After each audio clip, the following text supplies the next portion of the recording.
Evil monsters launch a brutal assault on humanity, overwhelming humans with sheer force.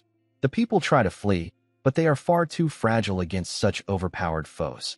Amid the chaos, a monstrous figure breaks through the battlefield and enters a new zone, only to find another fearsome, armored monster locked in combat with a lone warrior.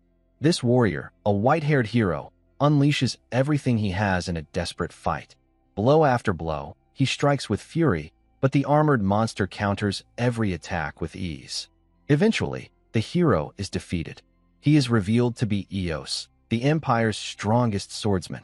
As Eos fades away, he acknowledges the terrifying power of his opponent, the Death Knight of Hell, who stands tall with his massive blade, watching silently as Eos vanishes. Suddenly, a sharp crack appears across the Death Knight's helmet, splitting it in half. As the helmet falls to the ground, the Death Knight clutches his head in agony. His glowing red eyes burn with pain, but then they shift. His original eyes return, and it seems he has regained his lost consciousness. His entire body begins to tremble uncontrollably. The scene cuts to another section of the battlefield. The Helios Empire's once proud flag now lies in flames. A towering monster surveys the destruction with satisfaction, pleased to have finally brought the so-called cursed empire to its knees. Fires rage across the capital. Amidst the carnage, the monster declares that revenge only grows sweeter with time. He turns around to face the captured king of Helios, who is now imprisoned by skeletal creatures. The monster, revealing himself as the Archlich Dorgo, mocks the king and asks if he can possibly comprehend the joy he feels after waiting 1,000 years to witness the end of mankind. King Howard Adel Light sheds tears as he confronts Dorgo, crying out over the massacre of his people. In desperation, he curses Dorgo, calling him a demon fit only for hell. But Dorgo simply laughs, amused by Howard's feeble resistance. As the king's words die out, Dorgo turns his attention to a ceremonial platform and announces his intention to proceed with his coronation. Hearing this enrages Howard even more. The thought of a monster like Dorgo being crowned emperor is too much to bear. But Dorgo relishes the moment. With dramatic flair, he strikes a triumphant pose and proclaims that, as the first being in history to unify the entire continent, he alone deserves the title of emperor. Howard, devastated, trembles in silent defeat, realizing he has no power left to resist. Just then, a group of elite monsters arrive and kneel before Dorgo. These are the Demon Lords, powerful beings who have sworn loyalty to him. Dorgo praises their contributions and then turns to the Death Knight, instructing him to retrieve the imperial crown. The Death Knight retrieves the crown while the Demon Lords applaud. Dorgo beams with pride and once again praises the Death Knight, declaring him the most loyal of all. No one, he says, has done more to secure his rise to power. Dorgo then wonders aloud how such loyalty should be rewarded. But the Death Knight remains silent. A beat of stillness follows. Then Dorgo, almost laughing to himself, admits it was foolish to ask. After all, the Death Knight is his slave, and serving him is reward enough. Before Dorgo can finish his thought, the Death Knight suddenly throws the crown into the air. Everyone's attention shifts upward. In one swift motion, the Death Knight slashes the crown in two, shocking the entire court of Demon Lords. Reacting quickly, Dorgo casts a protective barrier, while the Demon Lords leap in to defend him. But it's too late. The Death Knight unleashes a strange, powerful strike that breaks through their defenses and lands a blow on Dorgo himself. Staggered and stunned, Dorgo demands to know what the Death Knight is doing. He never gave such an order.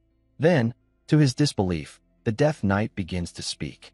He reveals that he has finally regained control over his own will. Dorgo, visibly shaken, can't believe what he's hearing. He had erased the knight's consciousness entirely. Or so he thought. But the Death Knight explains that while it may have seemed that way, he was never truly gone. His mind had remained, trapped, silent, watching everything unfold from within his own body. And now, at long last, he's ready to fight back.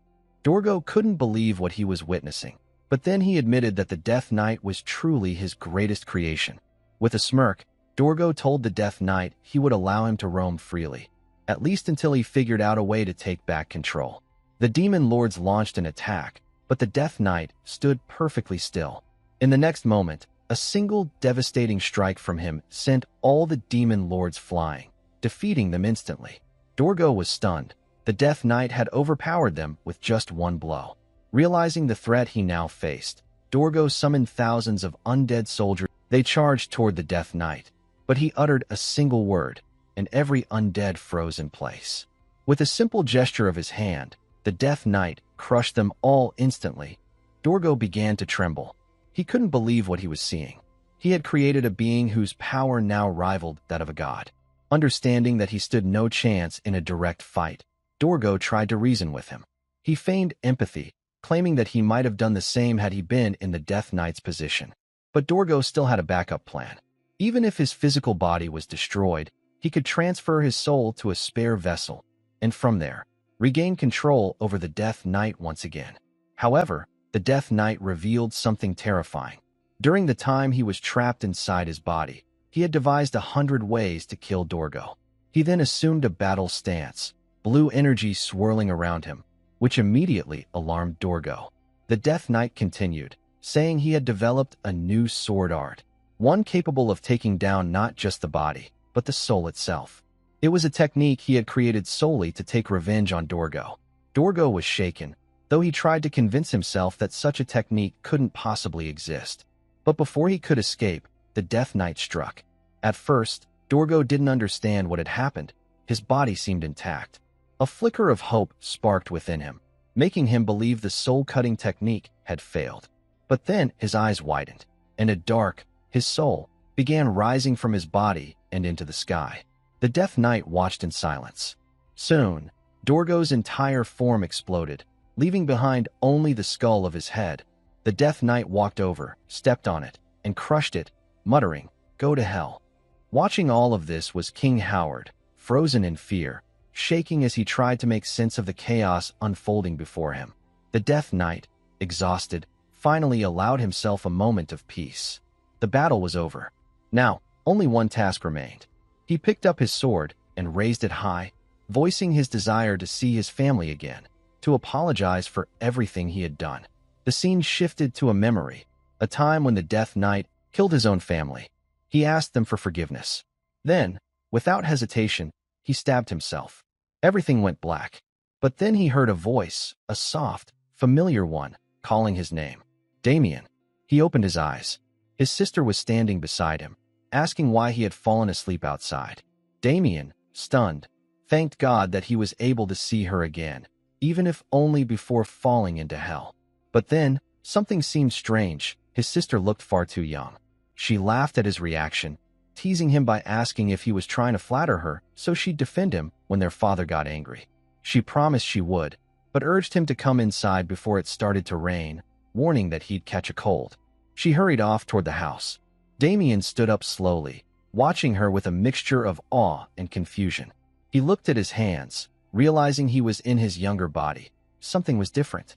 He remembered destroying their family mansion with his own hands. Was this all a dream? Still dazed, he spotted a wooden stick nearby. He picked it up and approached a large stone. If this was a dream, the stick would break or do nothing. But if it was real, he took a stance and struck the stone with the stick. The stone shattered. Damien froze.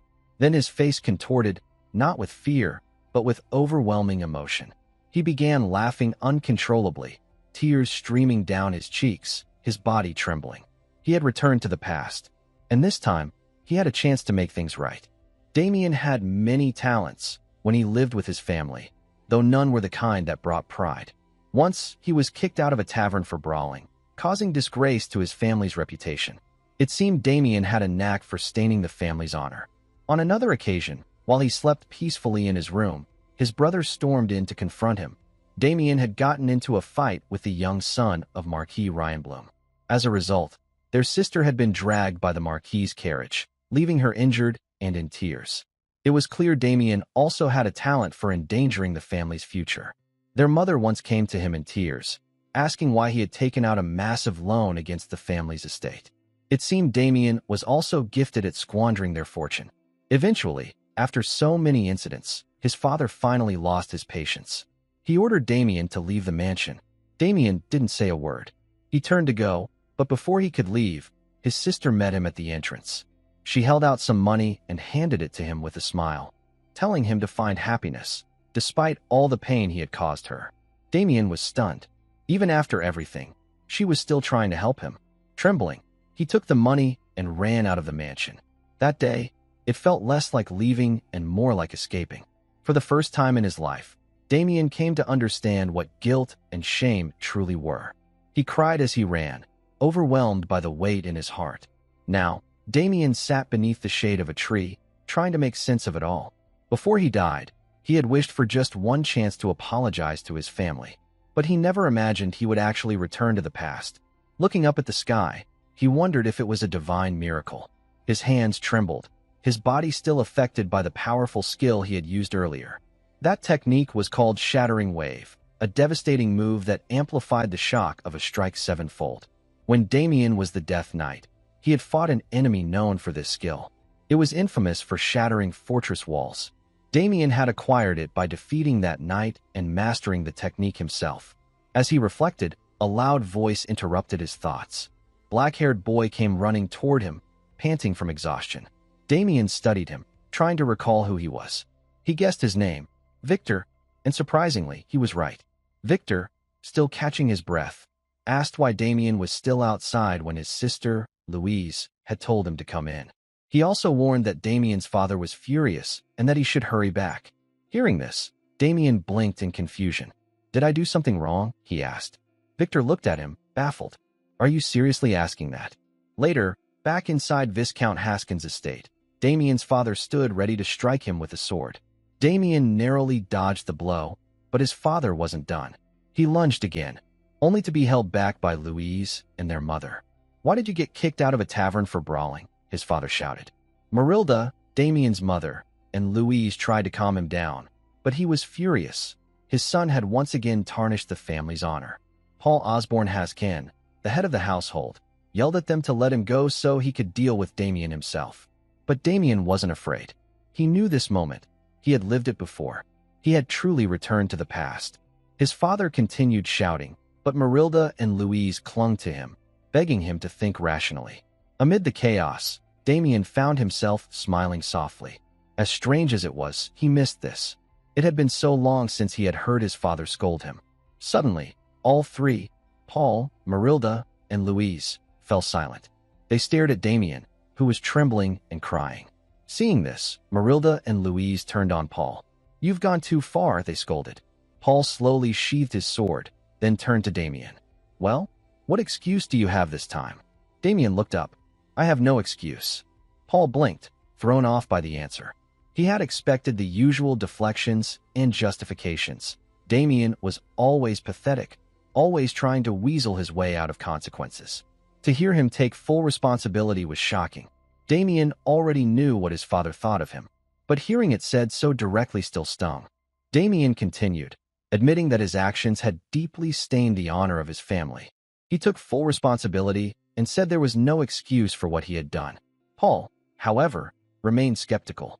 To him, Damien was still hopeless, just talking big again. He told Damien that he wouldn't let things slide, no matter how remorseful he now claimed to be. But Damien surprised him.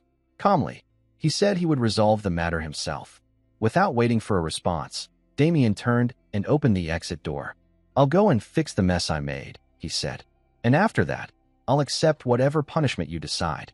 Paul, Marilda, and Louise were left speechless, trying to process what had just happened. Paul even wondered aloud if Damien had hit his head too hard during one of his past beatings. Later that day, Damien arrived in the bustling commercial city of Landward. He stopped in front of a particular house guarded by two rough-looking men who resembled street thugs.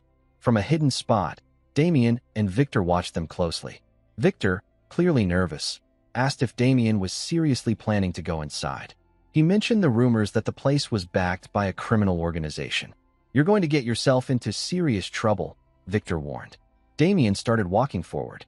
"If you're scared, you can go back to the mansion," he said casually. But Victor followed him, saying, "I can't just run away and leave you alone. If things go wrong, we both run together." Damien smiled slightly. "Don't worry. I'm just going to apologize politely to the owner and leave. Nothing's going to happen." He assured Victor that he would handle the situation cleanly. Victor stopped and sighed. "I really hope it goes well," he muttered. As Damien approached the door, he couldn't help but wonder how he had returned to the past. He still had no answers, but one thing was clear. He didn't want to repeat his mistakes. He had decided to make things right, starting now. When he reached the guards, they immediately recognized him. "Isn't this the noble brat we warned not to come back?" one of them asked. Damien didn't remember the details clearly, but their faces did seem familiar. He bowed slightly. "I'm here to apologize to your boss for what I did last time." For a moment, the guards were silent. Then they burst out laughing. One said he would pass the message along, while the other mocked Damien for pretending to act dignified just because he was a noble. They laughed cruelly, calling him the scoundrel eldest son of a disgraceful family, and went so far as to insult his sister. Then, one of the guards casually slapped Damien across the face and sneered, "I might accept your apology if you introduce us to your sister." The other guard chuckled. "Stop it, you'll make him cry again." Damien clenched his fists. He had come with the intention of apologizing and resolving things peacefully, but he quickly realized he had overestimated himself. Trying to act polite and composed was too difficult, especially when they insulted his family. Without a word, Damien reached for the knife one of the guards had been carelessly playing with and snatched it from him.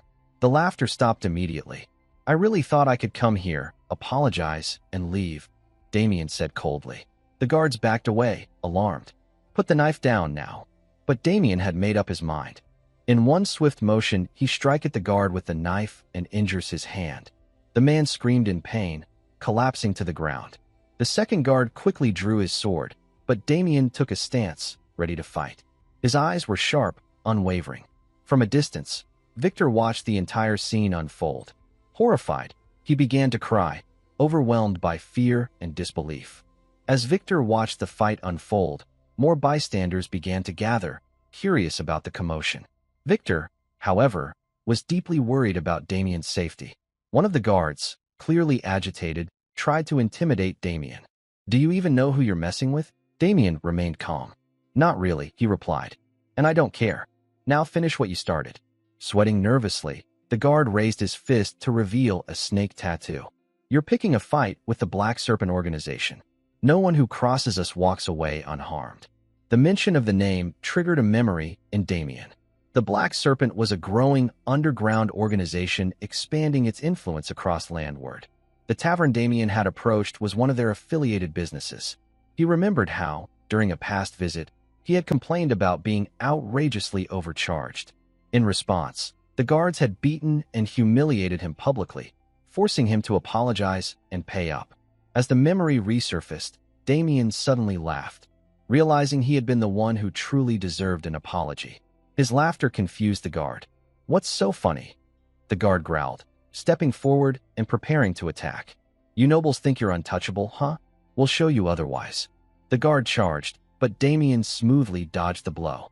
As the man stumbled, Damien swept his leg out from under him, sending him crashing to the ground. Before the guard could recover, Damien grabbed his leg. "Eliminating a few of you won't be enough," Damien muttered. "But, for my family's sake, I'll hold back."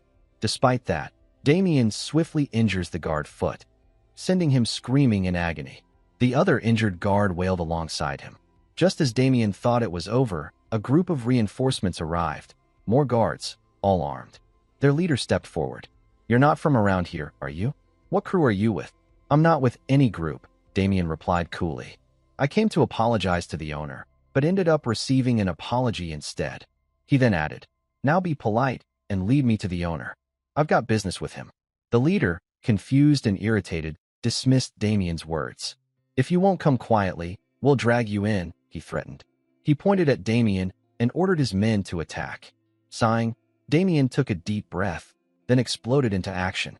In mere moments, he defeated them all. Their leader stood frozen in disbelief as his men groaned in pain, lying defeated on the ground. Damien stood before him, breathless and visibly exhausted. The effort had taken a toll on him. Still, Damien stepped forward and threatened the leader directly. The man pleading, "Please, I was wrong. Have mercy." But Damien didn't listen. He charged, and the leader fled in terror, crying as he ran. Damien caught up to him quickly and took him down. The scene shifted to the inside of a restaurant. People were unaware of the chaos outside. Then the tavern doors burst open. The guard captain stumbled inside, looking battered and shaken.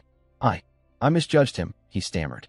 A moment later, Damien stepped in behind him. With a cold tone, he said, "You should have listened when I was being nice." The room went silent. As the reality of the situation sank in, patrons scrambled to escape. Within seconds, the tavern was empty. Only Damien remained, walking forward with steady steps. It's finally over, he thought. One less nuisance to deal with. Then the tavern owner arrived, storming into the room to investigate the noise. He was furious. "Where are all my guards?" he demanded. Damien turned to face him, already suspecting who he was. "You must be Taver Nauner," he said. Taver blinked. "And who are you?" "If you're asking about the delinquents outside, I've already taken care of them," Damien replied. Taver rushed to the entrance and shocked to see the Black Serpent members defeated. "Who are you?" he asked again, now more cautiously. "And why did you cause such a scene in my business?" "I'm Damien," he answered plainly. Recognition dawned on Taver's face. "You're the noble of this town." Damien told Taver that he wasn't there to cause trouble. He had come to demand an apology. Taver raised an eyebrow and asked him to elaborate. Damien explained how the prices for drinks at the tavern had been absurdly high, and when he had dared to complain, Taver's men had beaten him and thrown him out onto the street. The incident not only humiliated him, because of that moment, both he and his family had lost far too much. Taver, unimpressed, responded with mockery. He feigned confusion about what Damien and his family had supposedly lost, and assumed Damien was talking about something as trivial as family honor.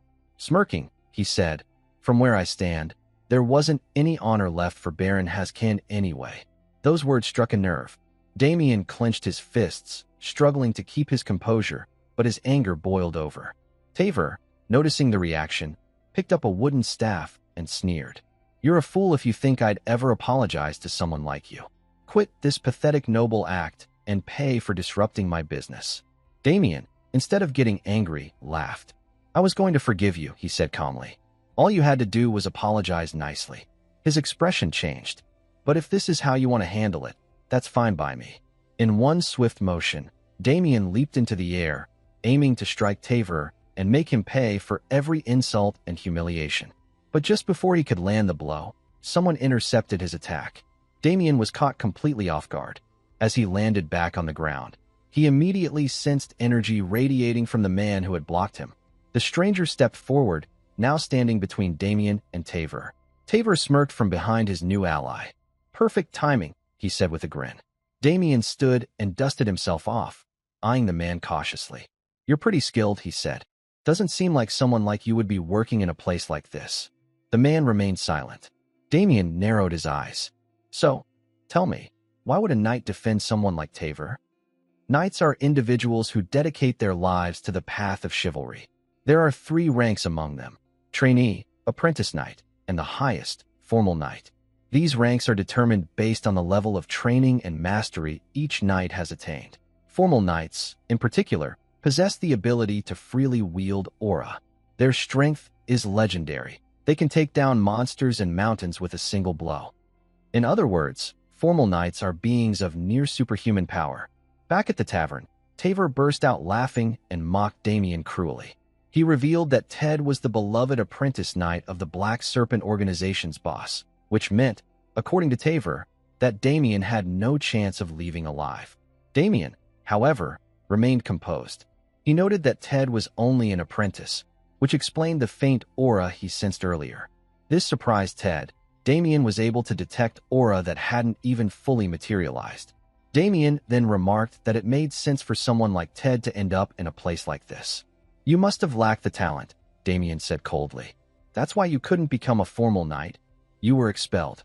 Taver, uninterested in Damien's taunts, turned to Ted. "So, what reward do you want once you finish him off?" Ted, furious from Damien's words, clenched his teeth. "We'll talk about rewards later," he said, and launched himself at Damien, determined to silence him. Damien narrowly dodged the strike, but Ted recovered quickly and attacked again. Damien continued to evade with skill, noting how precise Ted's sword movements were despite the force behind them. Still, Damien was growing tired. His body was reaching its limit. He knew he'd need to find a way to increase his mana once he returned home. Ted, growing more frustrated with every missed strike, finally prepared a powerful finishing move. "Block this, if you can," he shouted. A greenish energy began to surge from his body as he assumed a stance. Damien's eyes narrowed. He recognized it immediately. Ted was using a secret ultimate technique. As the blade approached, Damien closed his eyes to focus. He had no choice but to respond with his own secret technique. At that moment, the scene shifted, years into the past. A lone soldier was taking down his opponents on the battlefield. His name was Salman Guay, the master of the Sword of Death, a feared and ruthless killer. After eliminating the last of the human soldiers, Salman Guay turned to face Damien, who was the Death Knight at that time. "Enough of the silent act," Salman Guay growled. "Scream if you don't want to die." But Damien, completely under the control of necromantic magic, remained silent. The lack of reaction unsettled Salman Guay. "You don't understand me?" he asked with a twisted grin. "No problem. That just means I get to kill one more today." As a parting gift, Salman Guay decided to use his secret technique. "Humans are made mostly of water," he said. "Once you understand that, you can defeat them easily." With that, he unleashed his infamous move, Calamity. Though it was just a wooden blade, he used it to take down the Death Knight. Salman Guay laughed triumphantly. "You should have run when you had the chance." But his joy was short-lived. He suddenly sensed something. Salman Guay turned around, horrified, only to see the Death Knight have healed himself. "He's not human," Salman Guay muttered. "He's undead." In the very next moment, Salman Guy's thoughts were silenced as the Death Knight struck. The Death Knight takes him down with a single strike. The scene returned to the present, where Ted was now the one falling. He collapsed to the ground, defeated. For Damien, it was always the same. Every enemy who challenged him met their end, wearing that same expression. Ever since Damien became a Death Knight, his abilities had far surpassed even his own expectations. Among his most fearsome traits was the ability to absorb and replicate his opponent's techniques and combat states, making them entirely his own. After witnessing Ted's complete defeat, Taver was overcome with fear. His body trembled uncontrollably, and in a panic, he dropped to his knees, sweating profusely. Bowing before Damien, he offered an apology for daring to tarnish the honor of House Haskin. As a token of regret, he handed over a small sum of money, hoping to soothe Damien's wounded pride. Damien stared at the coins for a moment. He remembered that his original purpose for coming to the tavern had been to apologize, but given his family's financial circumstances, he had no reason to refuse the compensation. With a commanding tone, Damien declared, "This isn't enough, but I'll let it slide." He then turned around and called for Victor, who had been hiding at the doorway and watching everything unfold. "Come in and take everything," Damien instructed. Victor obeyed immediately, stepping inside and gathering all the money into a large bag. He was still in shock. Had he not seen Damien's strength with his own eyes, he never would have believed it. The swordsmanship Damien displayed was completely unfamiliar. Victor couldn't help but wonder when Damien had learned such powerful techniques. Once they had collected everything, Damien and Victor exited the tavern. Taver and his remaining guards bowed again, respectfully wishing Damien a safe return home. As they walked, Victor glanced at the bag in awe. "It's my first time seeing so much treasure in one place," he muttered in disbelief. Taver watched them silently from behind, masking the rage boiling inside him. Though he bowed and remained outwardly submissive, his thoughts were seething. "I'll get every last coin back from that brat," he vowed. "The Black Serpent's boss will hear about this." Just as Taver began plotting, Damien stopped. Without a word, he turned around, drew his knife, and in a swift motion, strikes at Taver's ear, using the Calamity technique, a secret skill of incredible precision and power. Taver collapsed to the ground, screaming in agony. Standing over him, Damien spoke coldly. "Tell the Black Serpent that if they even think about laying a hand on my family, no matter how small the threat, I won't stand by quietly." Taver looked up at him with fury in his eyes, gritting his teeth in pain. "We'll see," he thought. "We'll see what becomes of you." The sun began to set on the horizon as Damien and Victor made their way back to the mansion. Though the weight of the past still lingered, Damien knew that doing a single good deed for his family wasn't enough to erase the harm he had once caused. But in this new life, with a second chance in his hands, he had made a quiet vow to himself. He would no longer bring shame to his family. Meanwhile, in the Lion Bloom Marquee, A nobleman stood before a mirror, adjusting his appearance. With a strange glint in his eyes, he asked his brother, "Have you heard they say love always comes with pain?" His brother raised an eyebrow. "Where's this coming from? You look like you're about to duel someone." The man chuckled darkly and replied, "No duels today. I'm just finally going to find love." At the Haskin mansion, Damien and Victor made their way toward the office of Damien's father. Yawning, Damien remarked, "It's been a while since I slept so soundly." Damien chuckled. "Well, everything worked out in the end. Even if our original objective changed a bit, we were handsomely rewarded, and more importantly, the rumors are going to spread." Victor raised a brow. "Rumors?" "Of course," Damien replied. "Word will spread across town that someone messed with the Baron's eldest son at a tavern and got wrecked. No one will dare to take our family lightly anymore," he added with a slight grin. "And maybe the image of the delinquent eldest son will improve, just a little." Hearing Damien speak so candidly about his reputation, Victor was taken aback. So, he's actually self-aware, he thought. Though trying to stay upbeat, Victor's voice still carried concern. "Things might have gone well this time, but I'm worried about the Black Serpent. You didn't just take down some thugs, you eliminated a good number of their men, including their apprentice knight." Damien waved it off confidently. No matter how bold the Black Serpent organization is, they wouldn't dare openly attack a noble household. And even if they try something, I'll stop them. So relax. Victor nodded slowly, still uneasy. "Well, if anything, your swordsmanship isn't normal. Where did you even learn to fight like that?" At that, Damien started to sweat. "I trained wherever I could," he said vaguely. "Somehow I got good." Before Victor could press further, a loud voice boomed down the hall. "Damien!" It was Paul, Damien's father, running toward him, worry etched across his face. "Where have you been since yesterday? You didn't get into another incident, did you?" Paul grabbed Damien's shoulders, clearly bracing for bad news. But Damien calmly turned toward Victor and replied, "Don't worry, father. Like I said, I went to clean up the mess I made." Paul looked confused. "What are you even talking about?" Without missing a beat, Damien gestured toward Victor. Victor opened the large bag, revealing stacks of money and land documents. Paul and Marilda gasped in disbelief. Marilda, overwhelmed, nearly collapsed. "With this much," she cried, "we can finally pay the overdue wages." Damien explained, "I went back to the tavern where I got thrown out. Turns out there was a billing mistake. The owner felt bad and gave me this as an apology." Paul squinted suspiciously. "Can I really believe that?"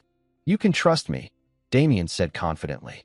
Marilda, still amazed, nodded. "I believe it.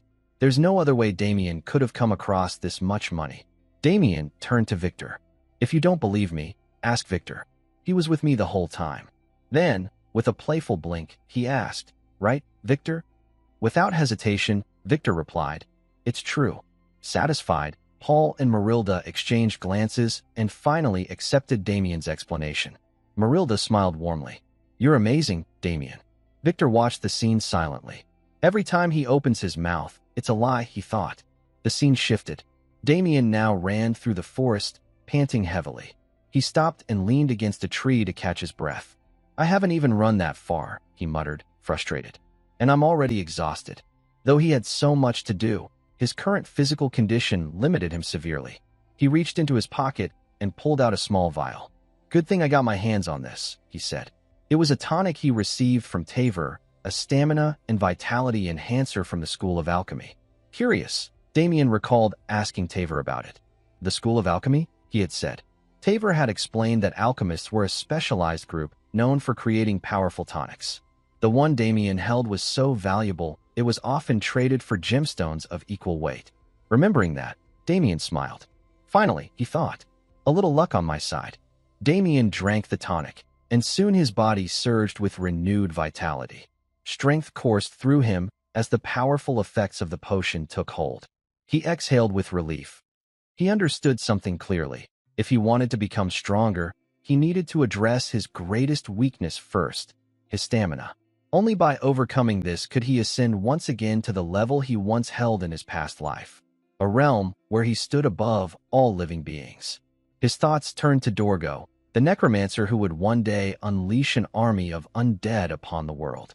Though that event was still years away, Damien knew he had to act now.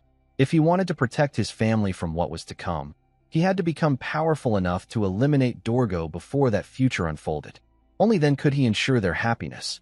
With new resolve, he closed his eyes, took a deep breath, and began running again, committing himself fully to the path ahead. This time, too, he thought, I will defeat Dorgo. The scene shifted to a tall, ominous building cloaked in darkness. Its walls were adorned with snake insignias, marking it as the suspected main hideout of the Black Serpent organization.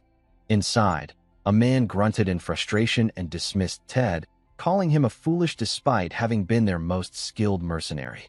This man was Cedric Walker, the ruthless boss of the Black Serpents. One of his underlings cautiously asked if they should tend to Ted's injuries, but Cedric barked out an order instead: throw Ted out. Why waste resources? We can always pay someone else to get their hands dirty.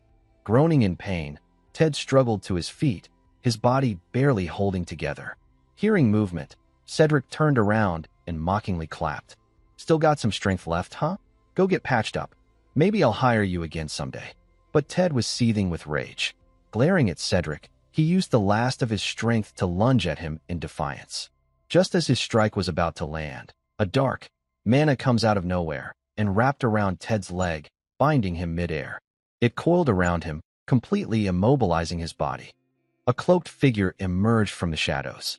Consider that your first job, he said calmly. Cedric nodded. Show me what you can do. Ted writhed, shouting at the cloaked man to let him go. But the figure began chanting a spell, and the black mana binding Ted started to shift, transforming into monsters. Realizing what was about to happen, Ted's defiance turned into terror. Please, Cedric, help me, he screamed. But Cedric didn't care, and the monsters took down Ted. Cedric grimaced. The cloaked man looked at him. Are you satisfied? Cedric paused, then muttered, Yes, but keep it cleaner next time. Understood, the man replied. Now, what's the next job? That's why I called you, Cedric said, lowering his voice. Someone's been interfering with the Black Serpent. His name is Damien. He's a noble, so we can't go after him openly. But I want him hurt badly. The worse it is, the more I'll pay. Cedric handed over a pouch of advance payment. The cloaked man took it. Smirking, he states that, you can count on me. The scene shifts to Damien, deep into his weight training. After completing his final set, he checks his muscles in the mirror and nods in satisfaction, impressed by the results. The tonic he had taken was clearly working. His stamina had improved noticeably in just a few days. Wiping sweat from his brow, Damien reached for his water bottle. Something feels off, he thought. It's been several days, but nothing's happened. He had been certain the Black Serpent organization would retaliate by now. As he drank, a sudden rustle came from the nearby bushes. Damien's instincts flared.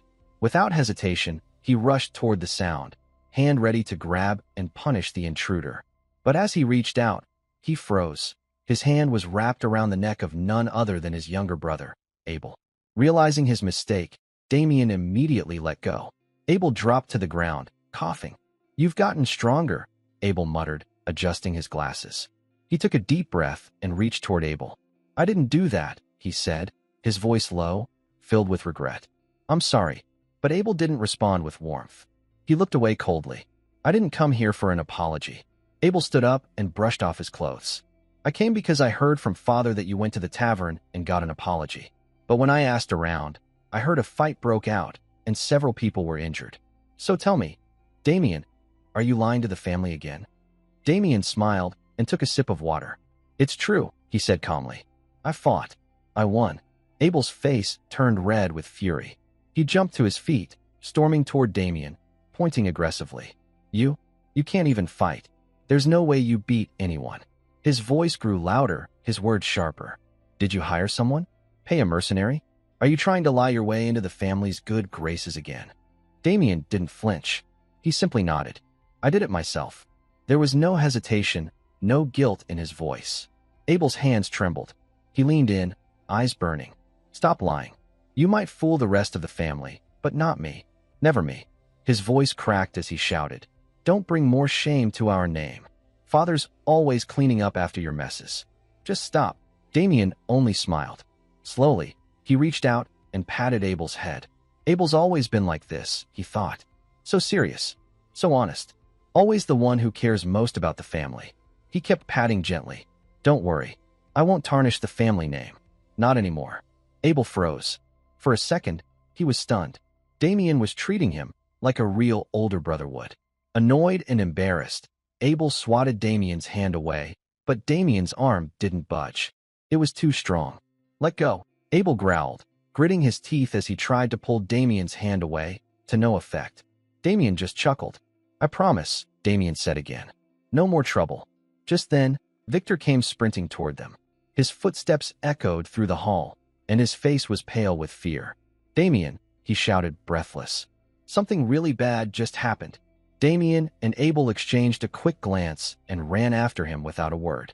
They rushed down the hallway, Victor leading the way, until they burst through the living room doors. The moment they entered, they stopped dead in their tracks. Paul and Marilda were sitting on the couch.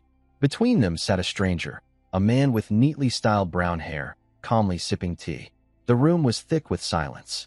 The man looked up with a small smile and said, So, Damien's finally here. The man looked up and smiled, saying Damien had arrived at the perfect time. He was just telling the Viscount about what had happened at the banquet hall. He then apologized for showing up so suddenly, but explained that he had no choice since his father had learned of the incident. Damien's heart sank. He had a bad feeling something like this would happen, but in the chaos, he had forgotten one crucial detail.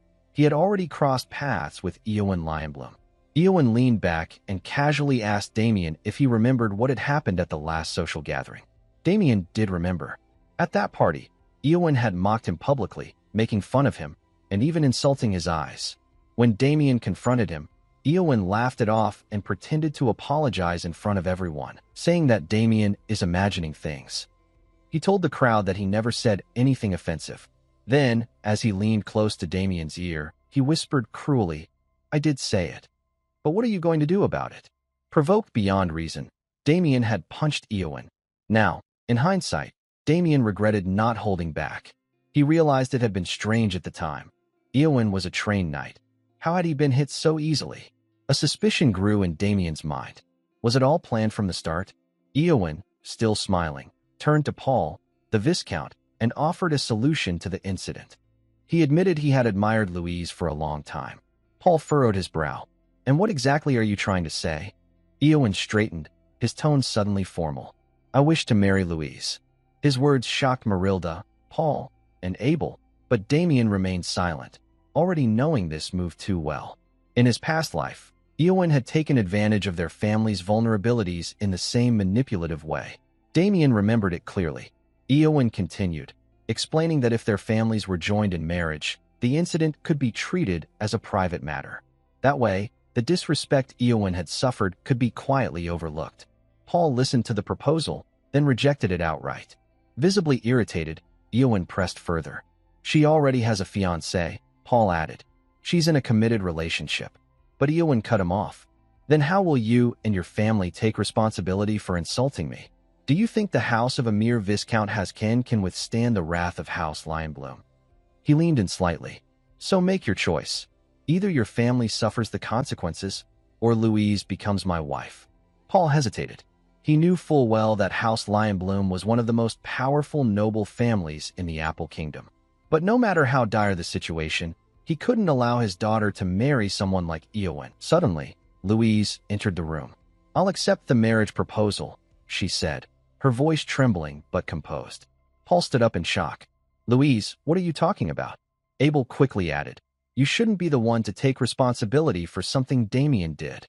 Tears welled in Damien's eyes. Louise was clearly afraid, shaking, but she forced a smile and nodded. It's fine. I'll do it. And just like that, Damien's worst fear was coming true, again. Even in this life, his sister would suffer because of him. Eowyn laughed, clapping his hands in amusement. You truly are a wise woman, Louise, he said smugly, walking toward her. I'll send someone soon to discuss the arrangements. But before he could take another step, Damien stepped in front of him, eyes glowing faintly red with fury. Eowyn raised an eyebrow and tapped Damien on the shoulder. Do you have something to say? Damien was seething inside. He knew what was at stake. If Eowyn married Louise, he would ruin her life. But Damien had promised himself he wouldn't cause more trouble. Still, this time, he couldn't stay silent. He whispered something so quietly that only Louise, standing nearby, heard it. Her eyes widened in shock. What was that? Eowyn asked smugly. Say it louder. The next moment, Damien's fist crashed into Eowyn's face, sending him stumbling back. Everyone froze. Damien stood tall, not flinching. I'm against this marriage, he said firmly. Completely. He had tried to endure it, for the sake of his sister, for the sake of the family. But enough was enough. No one was taking Louise's future from her, not this time. The scene shifts to Damien's past life, a time when Eowyn had already married Louise. One sunny day at the Haskin estate, servants rushed to Damien and informed him that Eowyn and Louise's carriage had arrived. A warm joy filled Damien's chest. It had been so long since he'd last seen his sister. Smiling brightly, he walked quickly toward the entrance, ready to welcome her. But the smile froze on his face. Eowyn was dragging Louise by the arm, shouting at her with a twisted expression of fury. I bring you to your family's house, and this is how you act, he yelled, completely indifferent to the watching eyes around him. Guilt surged through him like a rising tide. She's suffering because of the choices I made. Right then, Damien clenched his fists. Something inside him shattered. I will never forgive Eowyn. Back in the present, Damien stood before Eowyn with rage burning in his eyes. I am against the marriage proposal, he declared firmly. Eowyn staggered backward, collapsing to the ground. Everyone in the room was stunned. Hearing the commotion, Eowyn's knights rushed into the room with swords drawn. They quickly assessed the scene. Eowyn on the floor and Damien standing in front of him. Both knights drew their blades. Did you strike Lord Eowyn? One of them demanded. Damien calmly looked at them. He could tell they were personal knights of Eowyn. Eowyn rose slowly, laughing bitterly. You dare hit me? Not once, but twice? Then, drawing his own sword, he says, You struck my face. Do you have a death wish? One of his knights immediately stepped in front of him. Please, my lord, calm down. There are witnesses here. Let us handle this. But Eowyn, blinded by rage, snapped, I told you to move. Before the knight could respond, Eowyn struck him hard, sending him crashing into the wall. Louise and Abel gasped in horror. Abel began moving toward Damien, his voice tense. How do you plan to resolve this, Damien? Louise, realizing that Eowyn wouldn't let Damien off easily, tried to intervene. Stop, please. But Damien raised his hand, stopping her. It's all right, he said, his voice steady. I'll handle it. He didn't want Louise to sacrifice herself because of him again. Damien turned to Eowyn. Let's settle this with a duel. Eowyn raised an eyebrow. A duel? We'll fight with swords, Damien explained. If you win, I'll do whatever you say. But if I win, you forget everything that's happened so far. Eowyn scoffed. And why would I agree to that? What do I gain? Louise already accepted the proposal. Damien smiled coolly. Why are you dodging the challenge? Don't tell me. Are you afraid you'll lose to me? The taunt struck a nerve. Eowyn's face twisted with anger. His pride flared at the suggestion that Damien's earlier punch had been anything more than a lucky shot. With a twisted grin, he decided he would teach Damien a lesson and reclaim Louise in the process. Smiling wickedly, he raised his sword and accepted the challenge. As the sun dipped low on the horizon, the stage was set for the duel between Damien and Eowyn. Before the match began, Marilda approached Paul and pleaded with him to stop the duel. Paul, however, remained firm. If Damien has this much confidence, then he must have something planned, he said. And if not, all we can do is hope for a miracle. Hearing this, Abel shook his head silently. In his mind, there was no miracle to hope for. Eowyn was already a fully fledged knight, and Damien stood no chance. As Eowyn drew his sword, Abel's doubts grew. He believed his older brother was walking into certain defeat. Eowyn looked at Damien. Shall we begin? He asked mockingly. Then, with a smirk, he added, But how do you plan to fight without a sword? Damien replied calmly, Don't worry. A single fork will be more than enough. Hearing that Damien intended to duel with a fork made Paul, Marilda, Louise, and Abel visibly lose hope. Louise even grew dizzy, imagining how badly this could end. Eowyn burst out laughing. You've gone mad with fear, he roared. But don't worry, I won't hold back. Without warning, Eowyn charged forward. Damien swiftly dodged the strike, leaving Eowyn momentarily stunned. Regaining his composure, Eowyn activated his sword art, Lion's Roar, Fierce Sword. and began swinging his blade with immense force. But as the dust cleared, Damien stood still, completely unharmed. Eowyn's knights stepped back in shock, one of them gasping, "What just happened?" Even Eowyn gritted his teeth in disbelief. He had seen it. Damien had dodged every attack effortlessly, his movements blurring like a phantom, and he hadn't even broken a sweat. Meanwhile, Damien observed Eowyn with calm intensity. Inside, he was pleased. Eowyn was rattled, losing focus. Damien felt proud. All the stamina and training he'd put in were finally paying off. In fact, to Damien, the duel was already won. He had studied and memorized the Lionbloom sword style from start to finish. Eowyn was no longer a mystery to him. His thoughts drifted to Michael Lionbloom, Eowyn's older brother, a powerful and terrifying knight. Damien remembered his brutal battle with Michael before the regression. Compared to him, Eowyn wasn't even close. Just then, Damien sensed something strange. Who was now building red energy around his body, preparing to strike again. This time, Eowyn shouted, "You won't be able to dodge." As crimson aura enveloped Eowyn's blade, Damien recognized the technique instantly and knew it wouldn't be easy to avoid. The pressure around them intensified. Eowyn charged like a storm. Damien gripped his fork tightly, his instincts sharpening. Now's the moment, he thought. In that split second, Damien activated the Sword Saint's technique. Their weapons clashed, Damien's fork against Eowyn's sword, and a surge of powerful energy erupted from the collision. Abel and Louise gasped, stunned by the sheer force of the impact. But the most shocked of all was Eowyn. Not only had Damien blocked his ultimate attack with a fork, he remained completely unharmed. Eowyn's hands trembled in fear. Before he could react, Damien slid the fork along the length of Eowyn's sword. An opening had appeared. With flawless timing, Damien unleashed his secret technique. 10,000 flows returned to origin. The force of it disarmed Eowyn. Damien comes forward, approaching Erwin with his fork, intending to deliver his last attack, which lands on Erwin's neck. Erwin is stunned. Everyone gasps as Erwin's guards call out to him. He falls back to the ground and screams, while Damien, still standing with his fork, thinks that killing him would not be enough for what he did, but decides to let it go for the sake of his family. He then says it is clear who the winner is and asks Erwin if he is fine with it. Erwin, groaning in pain, watches as Damien speaks.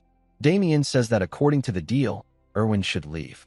The Haxon family is having breakfast at the dining table. Damien stands up, grateful for the food, and says it is time for his morning training before leaving, while the others continue eating. Mrs. Haxon asks her husband if he will talk to Damien about yesterday. Both of them notice Abel murmuring in shock that he still cannot believe his brother became strong enough to defeat Erwin so easily. Mrs. Haxon feels concerned and asks her husband to talk to Damien.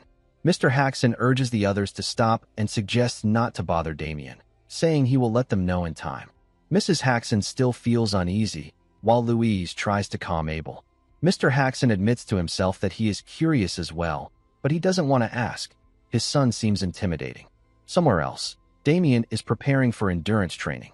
He attaches a 10-kilogram sandbag to his legs. Just as he is about to go out, his sister calls him, and he approaches her. She is happy to find him and cautiously asks about yesterday. Damien immediately bows his head, apologizing to her. He admits he acted roughly and put her in a difficult position. He says he should have apologized earlier and promises that he will not let anything like that happen again. Louise quickly explains that it is not what she meant and places her hand on his shoulder. He stands up as she thanks him. She admits that she felt scared and chose Erwin, but her heart didn't want to. Damien looks at her worriedly, beginning to understand what she means. Louise continues, saying that when he stood up for her, she felt both happy and apologetic, and that is why she came to thank him. Damien's eyes widen, and he admits that he is the one who should be thankful to her for always being there for him. Louise doesn't fully understand, but he turns back and says he will be going. She calls him again and asks him to take something. He turns back and realizes it is their father's favorite possession. She confirms it, telling him their father gave it to him and suggested he use it for training. Damien takes it, confused. Louise explains that their father is not good at expressing himself, but he loves him, and he also told her to deliver his message. Since Damien is from a Viscounty, he should always use a sword instead of a fork again. Damien looks at the sword, seeing his father's face in his sister's words. He pulls the sword from its scabbard and raises it high, thanking his father in his heart. Elsewhere, his father sneezes while cleaning his own sword, wondering about the sudden breeze. That night, two guards are standing at the estate entrance when a dark energy approaches. One of the guards yawns as the dark energy takes the form of a figure and knocks both of them out. The cloaked figure enters the estate. Inside, everyone is asleep in their rooms, but the figure slips into Louise's room, where she is resting. The cloaked man pauses, amused at seeing a beautiful young lady. He admits he was sent there on behalf of Black Snake, but considers himself surprisingly lucky. As he begins to approach her, a voice calls out from behind, and he freezes. Damien, with his sword in hand, stands at the door filled with anger. He demands to know the man's business there. Damien explains that he came because he sensed a strange energy and found someone suspicious.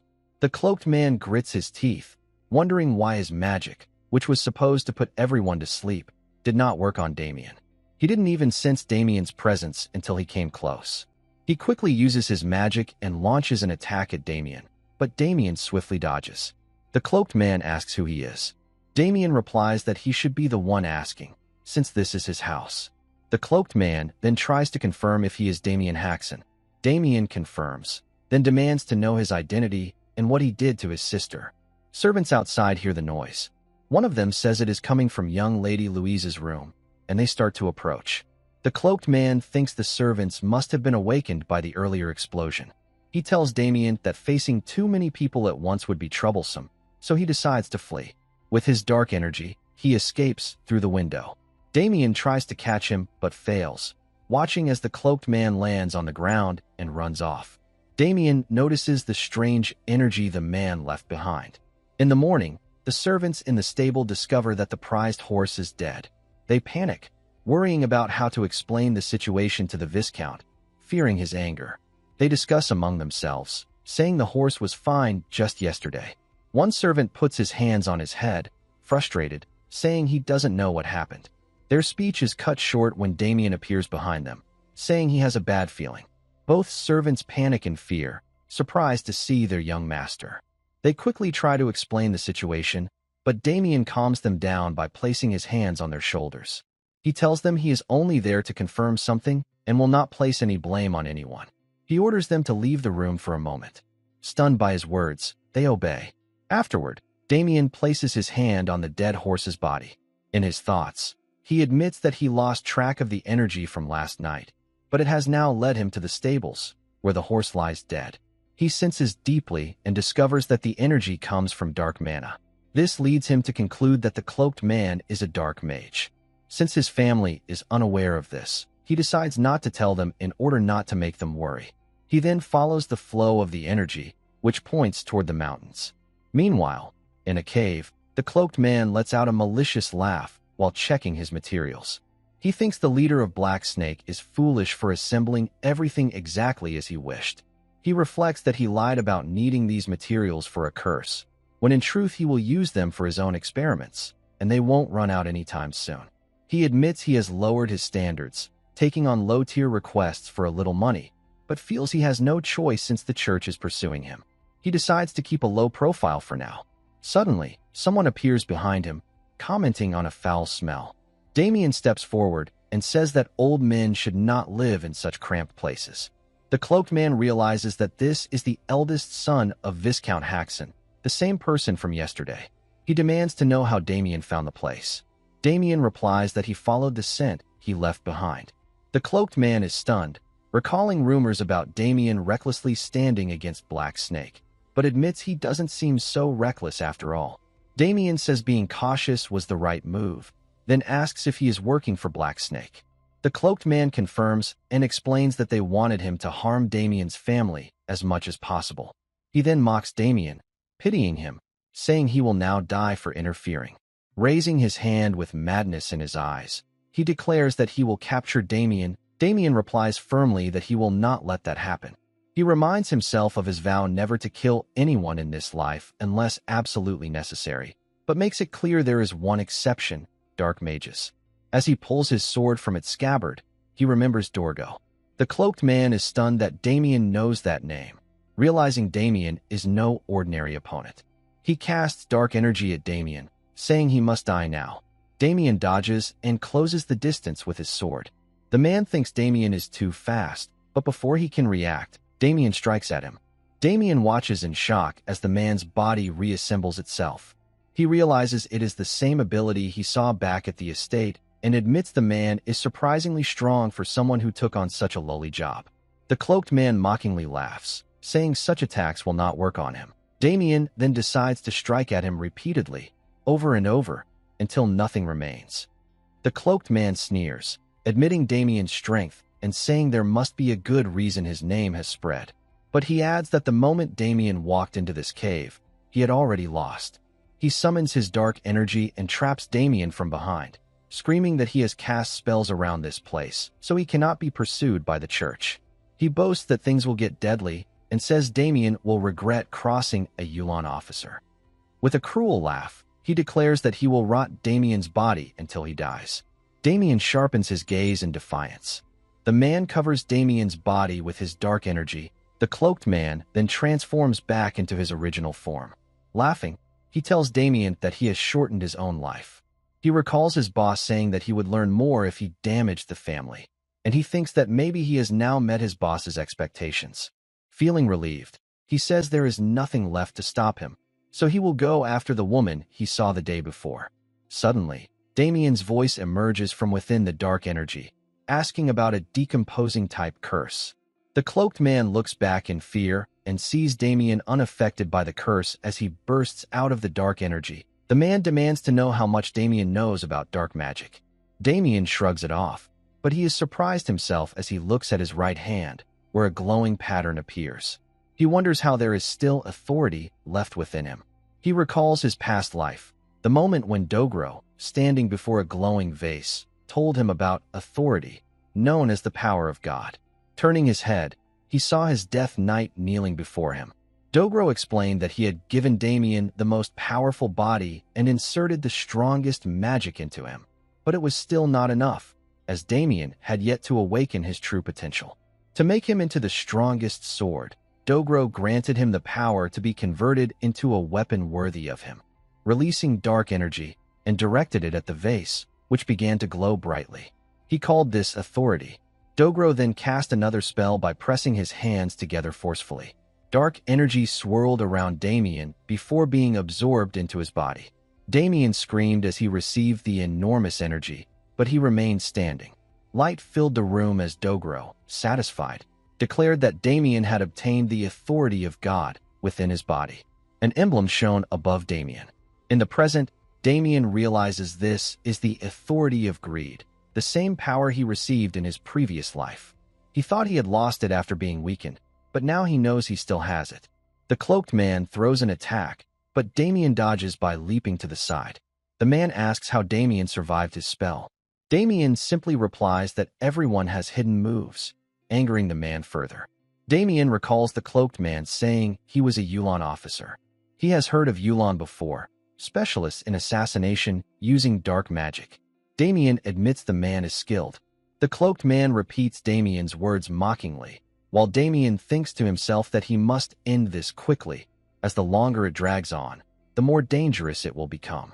The cloaked man decides to use his hidden move, one he had originally saved for use against the church. His bracelet shines as he begins casting. Damien is stunned to sense the enormous amount of dark mana and realizes the bracelet must be an artifact that stores and conceals mana. A giant monster materializes in front of him. Looking up, Damien hears the man declare that no matter what he does, he cannot withstand this power. He sends the monster forward, commanding it to kill Damien. The monster roars and strikes with a powerful attack. Energy flashes, and fire spreads across the cave. The cloaked man smirks, convinced Damien must be dead after being struck by hellfire. But his triumph is short-lived when Damien emerges from the green fog, unharmed. Damien calmly says the man has miscalculated something. The man gasps, unable to comprehend what he is seeing. Damien continues, explaining that the authority of greed not only dissolves magic, but also completely absorbs dark mana. He stands tall without a single scratch as the fire vanishes. The cloaked man shouts in denial, saying a nobody like Damien cannot possess such dangerous power. Damien cuts him off, suggesting he think of it as him gaining upgraded equipment. Though he hates using the power given to him by the one he despises most, he has no choice but to rely on his Death Knight techniques. His sword begins to radiate with a powerful aura. The cloaked man is shaken, wondering how Damien can possibly wield Aura Blade, a technique that only those who have reached the realm of Swordmaster can use. He tries to stop Damien, but Damien raises his sword and unleashes his move, Soul-Severing Slash. The strike lands and takes down the cloaked man. The force of the attack causes the cave to collapse. Damien remains standing tall, his posture strong and unyielding. The cloaked man coughs as his body lies down beneath the rubble. Damien points his sword at his head and says he will kill him with less pain if he tells him about the Black Snake's hideout. In Merchant City, Landwork, a carriage passes across a bridge. Inside, Damien is reading a book. Victor asks him why he is going back to Landwork. Damien addresses Victor as his most loyal servant and instructs him to follow quietly. The book he holds emits dark energy, and Victor notices that his master's face looks radiant, but he is reading something eerie. He asks Damien about the book. Damien replies that it is a dark magic grimoire he recently acquired. In his head, Damien recalls the time he killed a dark mage. Victor thinks Damien is joking and says he cannot read, but he knows that dark magic grimoires are dangerous and not easy to obtain. Suddenly, Victor smells something strange and asks about it. The carriage is filled with a foul odor, but when it stops and they step outside, Damien holds a sack in his hand. He passes the sack to Victor, instructing him to do something for him. Victor realizes the smell is coming from the sack and nervously asks what is inside. Damien calmly says it contains the remains of a mage he fought. Victor freezes, then tries to peek inside. He mutters that he knows he is an idiot, but before finishing his sentence, he sees the remains. Stunned, he screams, and Damien immediately pulls the sack back. Victor loudly addresses his young master in panic, but Damien tells him to calm down since others are watching. Whispering, Victor asks him about it, but Damien brushes it off and instructs him to complete his task first. He passes the sack back to him, ordering him to deliver it to a place that will cause no trouble. Victor stands there in extreme fear. At the Black Snake headquarters, 2 guards stand at the entrance as Damien approaches. He comments on how daring the gangsters are to have their base in the middle of the city. The guards demand his identity. Damien introduces himself as Damien Haxon of the Haxon Viscounty. Both guards mock his name and title. On closer inspection, the guard with the eye patch remembers that their boss had spoken about him. Damien realizes they already know who he is and orders them to step aside because he wants to meet their boss. The eye-patched guard points him toward the door and grants him permission to go inside, which makes Damien wonder if they are actually being reasonable. Suddenly, the bearded guard loads his gun and fires a flare upward. Damien watches his serious expression. The eye-patched guard smirks and asks if he really thought they would simply let him in. Damien demands to know what they did. Assassins begin to gather from the surrounding area. The eye-patched guard tells him that their boss has prepared a warm welcome for him. Surrounded by assassins, Damien smirks and tells them they will regret this move. Elsewhere, the governor of Landwork, Sebastian Baker. He says he is thankful to Cedric because now he can enjoy himself. Many dishes are placed on the dining table. Robert, a Landwork knight, Cedric, sitting across from them, says it is an honor that they are enjoying themselves. Sebastian asks if it is true, and Cedric confirms, saying he would be even happier if they could visit anytime they wish. Sebastian addresses him and gives permission for the Black Snake to take over all the merchant areas belonging to other organizations. Cedric repeats to confirm, and Sebastian further gives permission for Black Snake to control the Red Light District as well. Cedric says he is pleased, but points out that others will oppose it. Sebastian smirks and assures him that he will silence any opposition with his authority. Robert apologizes that he could not do more for Cedric. Cedric replies that he is content, since Robert is keeping the city safe. He adds that protecting a big city like Landwork from harm is not easy, and though Robert is a modest man, he does not need to lower himself. Robert shrugs it off. The governor then tells Cedric to let him know his needs, promising that they will try to help with everything they have, while Cedric thanks them both. As Cedric bows, he smirks secretly, thinking that in the future he will no longer bow to these weak men. Soon, the city will belong to Black Snake, and both Sebastian and Robert will be bowing to him instead. Suddenly, a knight bursts into the room, urgently calling for his boss. Cedric turns back, asking what the matter is. The knight apologizes and whispers something in Cedric's ear. Hearing this, Cedric shouts Damien's full name. Everyone inside the room turns their eyes toward him.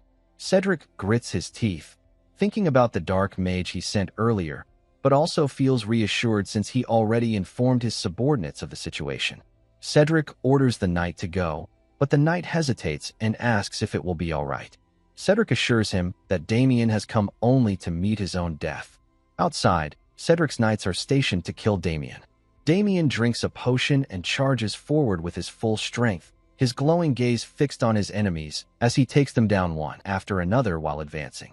In town, people watch as blue-cloaked men march ahead, shrouded in dark energy and radiating a menacing aura. Cedric is sweating as he decides to come out after sensing something bad. From the tower balcony, he sees his knights lying on the ground, groaning in pain. Not a single one is standing except Damien. Cedric wonders how this happened and how a kid like him could do this. He asks the knight beside him if the man below is really Damien Haxon, and the knight confirms it. Cedric thinks that according to the rumors, Damien is the useless son of the Viscount, and he never knew he had such skills. Then instantly, he wonders if the dark mage he sent has also been wiped out by him. He thinks of seeking help and retreating, while his knight calls out to him from behind. On the ground, Damien is being targeted by a weapon. He wonders if it is powered by magic. The knight behind the weapon dares him to block the attacks. The weapon fires a fireball, and Damien decides to counter it with his sword. The enemy knight mocks him for trying to counter flames with just a sword. Damien then uses his secret move, Countless Thunder Shadow Revelation, and redirects the fireball back to the enemy knight. The knight's eyes widen in disbelief before the entire group is destroyed by the explosion. Damien thinks he is almost done and turns back, saying now he just needs to find the boss of Black Snake. Before he can finish his sentence, someone suddenly rushes in to land a punch at him. Damien dodges instantly, and the punch slams into the ground.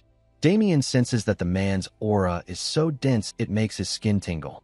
The man ahead says he was curious to see what kind of person caused all this trouble. Damien thinks to himself that he must be an official knight. The man stands tall and addresses him as an overconfident troublemaker.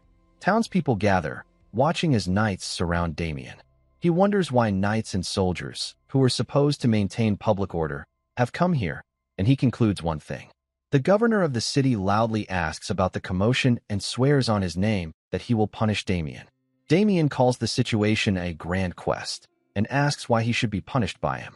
The governor raises his voice, calling it nonsense that Damien doesn't even know what he did. He clenches his fist and says Damien tried to harm Cedric, whom he calls a kind businessman, and that Damien attacked his company and killed many of his employees. Among the onlookers, one man wonders aloud how a gangster like Cedric could be considered a businessman, but another quickly silences him. The governor continues, saying Damien's actions are unforgivable at any cost. Cedric thinks to himself that Damien cannot directly harm someone being protected by the government. Damien ignores the governor and instead calls for the boss of Black Snake to come forward and fight him, making Cedric angry.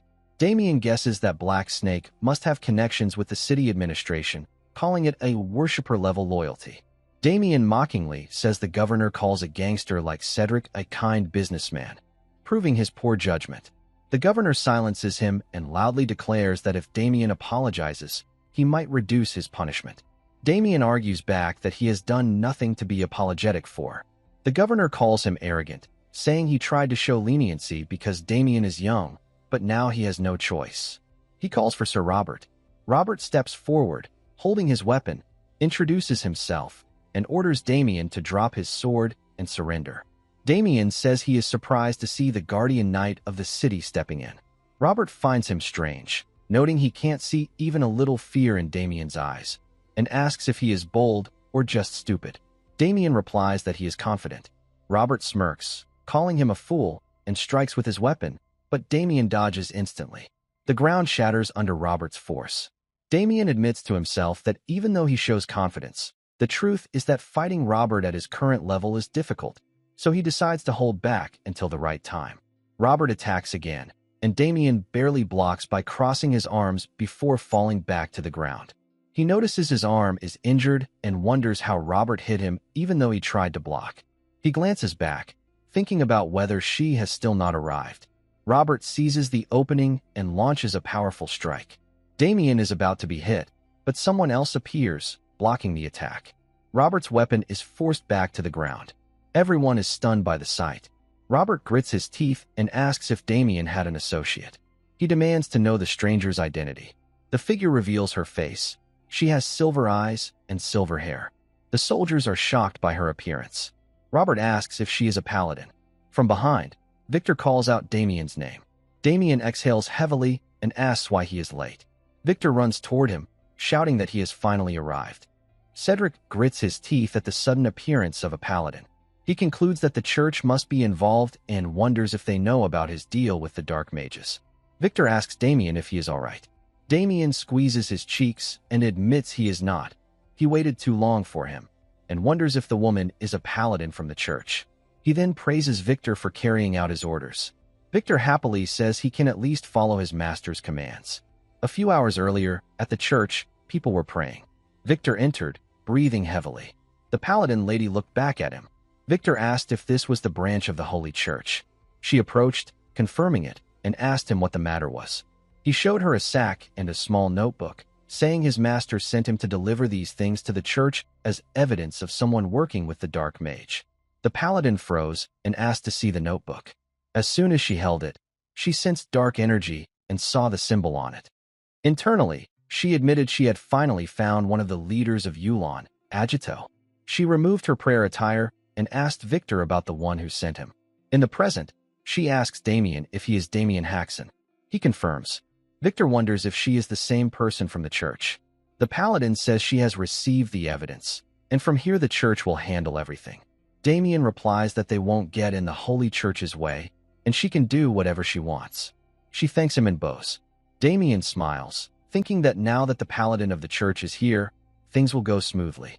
The people of the Holy Church live as servants of God. They are extremely kind and generous to the common people, but harsh towards demons and heretics, a group of extremists. The pioneers of the Holy Church are the paladins, and now these paladins are on Damien's side. The paladin makes an announcement. The church has received a report of someone who made a contract with a fugitive dark mage, and that person is present in land work. The citizens begin to murmur, wondering who could do such a thing. The paladin then declares that until the investigation is complete, the city will be placed under the authority of the church. The governor protests, saying that the kingdom has granted Landwork the right to govern itself. He demands to know how the church can take control of the city while he, the viceroy, is present. The paladin addresses Viceroy Sebastian directly, saying that eliminating heretics is the will of God and that the church's authority overrides that of the kingdom. The governor vows to protest this to the church. The paladin grimly states that he and the knight are prime suspects. Both are stunned. The governor asks what she means, demanding to know why they would work with a dark mage. She points at Cedric, declaring that he is the one who sheltered and supported the dark mage. Cedric is stunned. She continues, saying that even providing protection to that man is suspicious enough. The governor immediately turns to Cedric, asking if it is true. Cedric panics and denies it. The paladin says they have proof, and yet he refuses to accept it. She shows them the notebook and explains that it contains a record of Cedric purchasing items for the dark mage, every single transaction.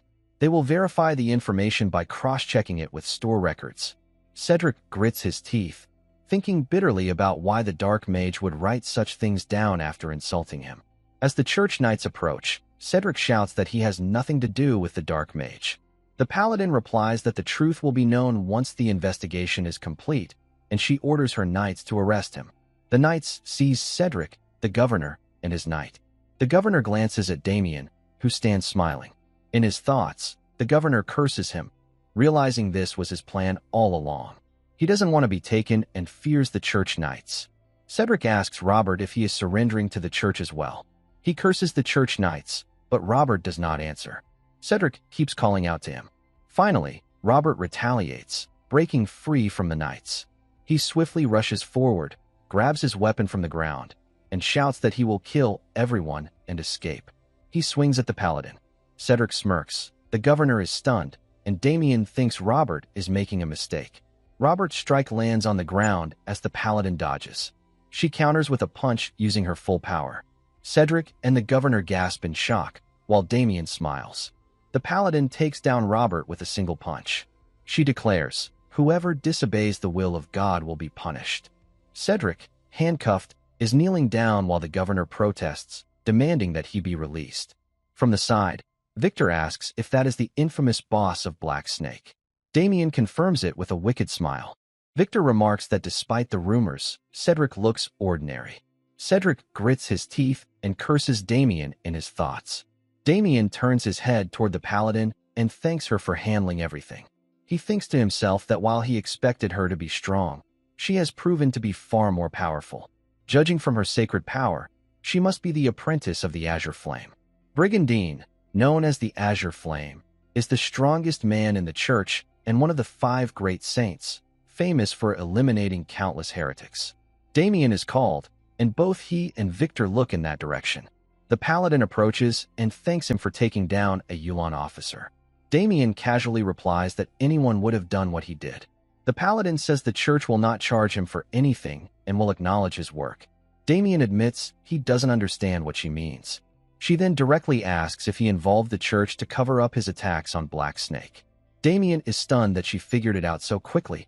He instantly bows an apology, explaining that the Dark Mage not only cursed the territory, but also harmed his family. She pauses, then, after some thought, decides not to hold him accountable. Damien thinks she is more flexible than the rumors about the church suggested. The paladin then informs him that the bounty on Agito's head will be delivered to him soon. Damien says he didn't even know there was a bounty and asks how much it is. She tells him it is 1,000 gold. He thinks to himself that the amount is enough to buy a small castle, but then asks if he can receive something else instead. Victor is annoyed, thinking about how his master can turn down such a reward. The paladin says it is possible and asks what he wants. Damien replies that he wants one of the mana cultivation techniques held by the church. The paladin wonders aloud why someone strong enough to defeat Black Snake would need such a technique. Damien recalls how, during his fight with the Dark Mage, he was only lucky to win by relying on the authority. To defeat stronger mages and continue growing stronger, he needs the advanced training methods used by knights, far more complicated than the basic techniques he has already learned. He tells her that he only knows the basic level techniques and wants to master something more advanced. The paladin is stunned that he has reached his current level using only basic cultivation techniques. She notices the enormous aura flowing through his body and realizes that if he speaks the truth, then he is extraordinarily talented. She also recalls how boldly he took down a heretic without hesitation. Then she smiles brightly and says she has a better solution. Damien perks up and listens. She asks if he would be interested in becoming a paladin. Damien pauses before firmly refusing. The paladin is visibly taken aback. The paladin switches to a stern tone and presses Damien for his reason. She insists that becoming a paladin is a sacred duty given by God, granting the right to punish evil in his name. Victor panics as she demands if Damien even understands how hard it is to become one. Damien thinks to himself that he doesn't believe in any religion and has no interest in becoming a servant of the church. Of course, he cannot say that aloud, so he decides to make something up. He clears his throat, stands firmly, and says he believes he is not worthy of God's love. He explains that he only wishes to travel the world and follow in the traces of God as a weak devotee. Victor thinks the lie won't work, but the paladin clasps Damien's hands and says she is moved by such sacred words. She agrees to his request that instead of the bounty, the church will provide him with a mana cultivation technique. She adds that if he ever changes his mind, he can come to the church anytime, and she will warmly welcome him. She then says she wants to ask something else. Damien, in his thoughts, assures himself that he will never change his mind. The paladin introduces herself as Agnes, the first apprentice of the Azure Flame. Damien realizes he was right about her identity. He greets her respectfully, addressing her as Lady Agnes, and asks for permission to conclude his business here. She has no objection but asks about his work, while Victor stands gloomily behind them. Cedric, still kneeling on the ground, glares at Damien as he approaches. Cedric begins to insult him, but before he can finish, Damien kicks him, leaving him groaning in pain. Cedric tries to badmouth him again, but receives another powerful kick to the face, knocking him back to the ground. Damien continues striking him as Cedric groans in pain. Finally, Damien exhales heavily and admits he feels satisfied now. Victor asks if it's really over, and Damien replies, maybe. At the estate of the Lionbloom family, Erwin's father, Holland Lionbloom, Marquis of the Apple Kingdom, slams open a door and finds his son Erwin shivering in bed. Erwin sees his father approach and asks about the earlier incident. Trembling in fear, Erwin says that useless boy tried to kill him, first with a knife, then with a fork. Holland grows anxious, disturbed by the sight of his once lively son trembling in fear. He turns to the guards for answers. One hesitates, but Holland urges him to speak. The guard finally admits that it was Damien of the Haxon family. Holland erupts in rage, his power flaring so strongly that vases in the room shatter. He demands to know how a useless Haxon dared to harm his precious son. Accusing Damien of using underhanded tricks, he orders his guards to send men to the Haxon estate and bring Damien back at the Haxon family estate. Agnes greets Viscount Haxon and introduces herself as a paladin from the church. Mr. and Mrs. Haxon greet her back nervously. Mr. Haxon looks at Damien, thinking he has caused trouble behind his back and now a paladin from the church has come because of him. He then tells Agnes that he was already aware of her presence, since Damien informed him she would be staying for some time. Agnes confirms and says it was necessary to make that decision in order to investigate the heretic. Mr. Haxon shows concern, saying their house is small and has no space for guests. Agnes immediately hands him a sack of gold coins, calling it a token of gratitude for his kindness. His mood changes, and he happily tells her she can stay as long as she likes. Mr. and Mrs. Haxon leave joyful while Agnes approaches Damien and thanks him for allowing her team to investigate freely. Damien casually shrugs it off, but recalls when she previously said she had another request. He wonders if her request is simply to stay in his home. Agnes says the investigation is important, but she wants to know something else. Damien pays attention. With a bright expression, she says she wants to hear about him preaching the world. Both of Damien's parents, who are leaving, stop mid-step and turn back to tease him. Damien mutters that they are getting the wrong idea. Agnes then hands Damien some books, explaining that they are specially selected volumes of mana cultivation instructions for him. Damien thanks her and asks why she gave him 2 books. She explains that one is a sword technique manual, as she felt it would be wrong to give him only a cultivation technique without a matching sword technique. The books are named Destructive Sword Technique and Destructive Energy Technique. Damien admits he never came across these in his past life. Agnes says it was not easy for her to acquire them. Damien thanks her again. She insists that it truly was difficult, since the church itself is against those techniques. Damien casually comments that she must have endured a lot. Agnes quickly explains that she had to rely on her master. After she spoke of Damien to her master, he admitted that Damien might be the one chosen for the church. She takes his hand and once again asks if he is interested in becoming a paladin. Damien frees his hand and apologizes. After a pause, Agnes says she understands.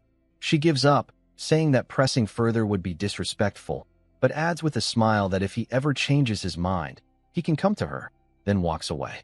Damien admits to himself that she is truly devoted and her obsession is on another level. Meanwhile, in the Dark Mage's Cave, 2 church knights are investigating. One addresses the other. The young knight asks if he finds the situation suspicious.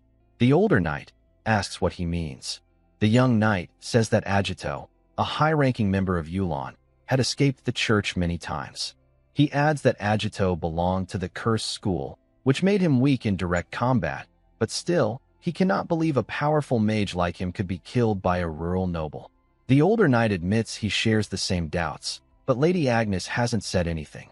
The young knight asks if they should raise the issue. The older knight says they should wait until the investigation is complete and focus on their task. Agnes then approaches from behind, telling them they can trust Damien. Both knights turn back and address her respectfully. She says she knows what they are thinking but insists Damien did not lie. One knight asks how Damien could possibly have killed Agito. Agnes replies that they already know how he managed to do so. The knights are confused until they recall Damien explaining that he dodged Agito's attacks and took him down with a single strike. The younger knight asks if that's what she means. Agnes says that she doubted Damien's skill. So, before stepping in, she hid and observed his abilities. She reveals that Damien defeated many men without receiving a single injury. The most unbelievable part was when he redirected a fireball made of magic. Both knights open their mouths in shock, asking if that is even possible. Agnes confirms, saying that those who reach the level of Swordmaster can easily block such attacks. The older knight is about to comment on Damien, but stops mid-sentence. The younger knight clarifies that he is not calling Damien a Swordmaster, but admits Damien is a highly talented warrior.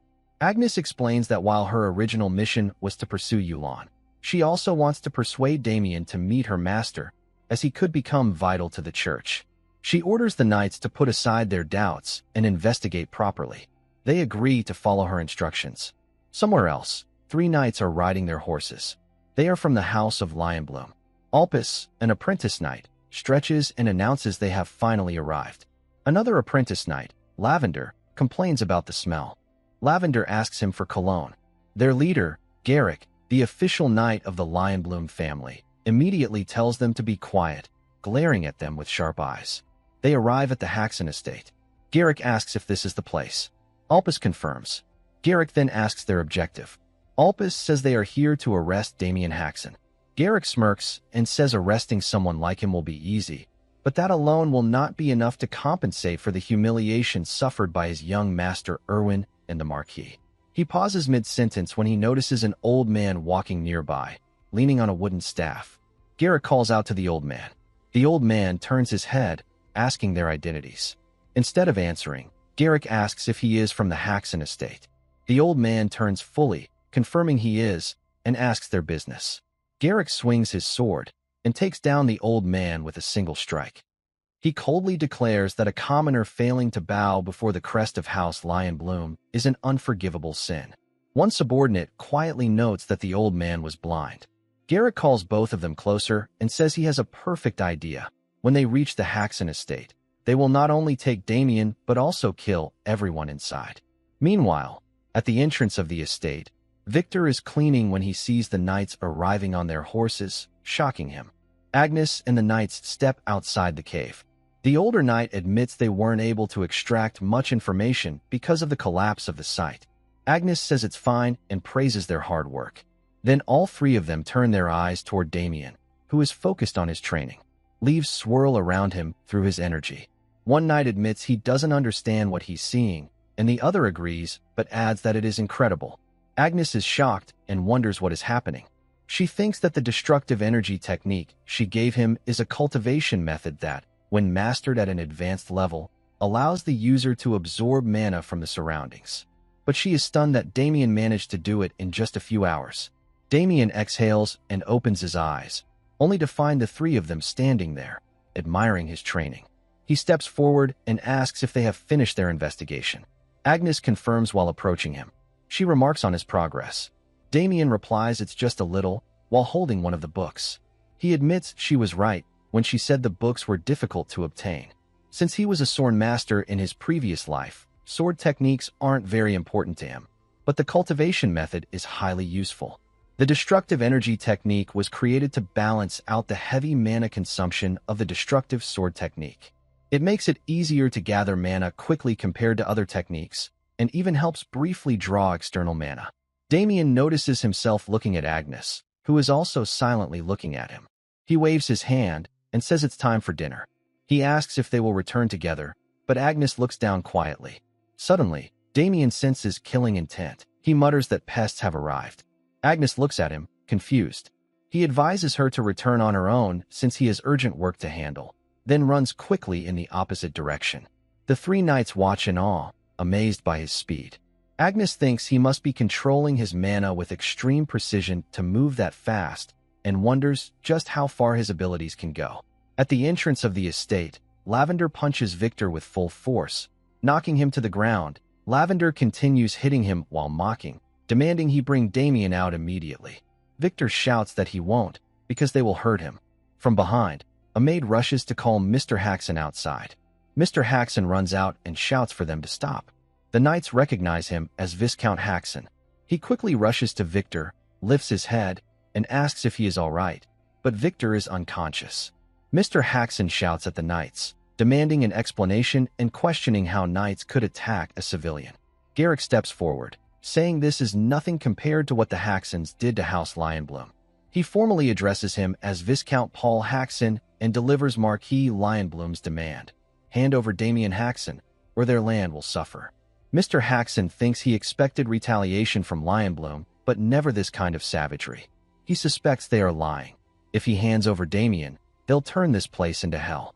Gritting his teeth, he firmly refuses, declaring that he will not hand over his son. Garrick asks if he is certain of his decision.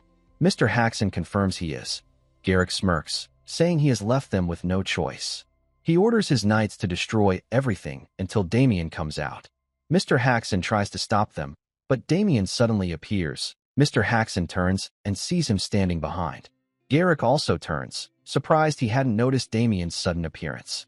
Lavender demands to know Damien's identity, but the knights are unable to move under his pressure. Damien walks past them and approaches his father. He kneels down and asks if his father is all right. Mr. Haxon replies that he is fine, but Victor is not. He tells the knights that they should consider themselves lucky. If Victor didn't have a strong body, he would already be dead. Damien says that if Victor had died, he would have finished all three of them on the spot. Alpus insults him. Garrick then asks if he really is Damien, saying that while people claimed he had the guts to oppose the Marquis, it seems he's just a maniac. Or perhaps he's only confident because he defeated a noble with underhanded tactics. Damien repeats his last words coldly. Garrick orders his knights to teach Damien a lesson. Alpus and Lavender step forward to obey. Damien shrugs inwardly.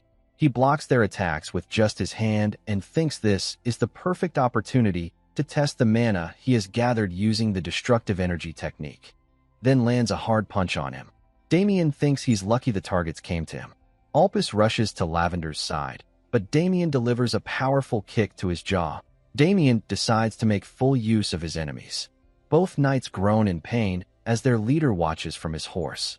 Victor slowly opens his eyes, weakly calling his young master. Damien asks if he is all right. Victor raises his hand and gives a thumbs up. Damien is taken aback, then smiles, thinking Victor is interesting. Jarek dismounted and wondered aloud if his young master Erwin had been fooled by tricks. He could not understand how someone so useless could possess such skills. Damien replied that he didn't need to know. Jarek studied him carefully and then said he understood now. Everything was falling into place. Damien frowned, wondering what he was thinking. Jarek then firmly declared that he was not Damien Haxon. A brief silence spread. Damien made a strange face and demanded to know what nonsense he was spouting. Jarek shouted at him to stop lying. He claimed this was a trap set trying to stop the prosperity of the Lionbloom family. He accused Damien of being an imposter, hired to defeat Erwin in order to damage the Lionbloom family's reputation. Reaching for his sword, Jarek demanded to know how someone like that dared to oppose the Lionblooms. Damien muttered that Jarek was even more of a madman than he expected. Alpus twitched his hand slightly and decided to pretend he was unconscious. Mr. Haxon supported Victor, helping him stand. Jarek advanced, preparing to unleash his move. He acknowledged that his opponent was skilled but thought him unlucky, as he planned to take him down the moment he came closer. He tried to strike at Damien, but Damien countered, blocking the strike with his sword. Smirking, Damien remarked that the Lionblooms had finally sent a skilled knight. Jarek staggered back in shock, stunned that Damien had blocked his attack. He insisted it must have been luck and challenged him to block the next strike. But all of his attacks were blocked again. Gritting his teeth, Jarek was left wide open as Damien suddenly closed the distance. "Now it's my turn," Damien said, striking him down. Jarek couldn't follow what was happening before Damien kicked him, sending him rolling across the ground, shivering in pain. Damien said coldly that the strike was for Victor. Barely standing, Jarek rushed forward and unleashed his ultimate move, the Lion's technique, Sword of Speed. Countless lion-shaped strikes surged toward Damien. But Damien countered with his sword, breaking Jarek's blade. Jarek was stunned before Damien strikes again, injuring Jarek's right arm. Screaming in indescribable pain, Jarek collapsed to the ground. Mr. Haxon stood frozen in shock, while Victor felt relieved and happy that Damien had won. Damien looked back as Jarek groaned, desperately trying to press against his wound. Damien pointed his sword at him. Jarek pleaded for mercy, admitting defeat and begging to be spared. He confessed he didn't even know who Damien truly was. Damien declared, "I am Damien Haxon. You should have begged for your life earlier. It's too late now. You harmed my family and even made my servant uglier, and now you ask me to spare you." Jarek apologized for everything he had done.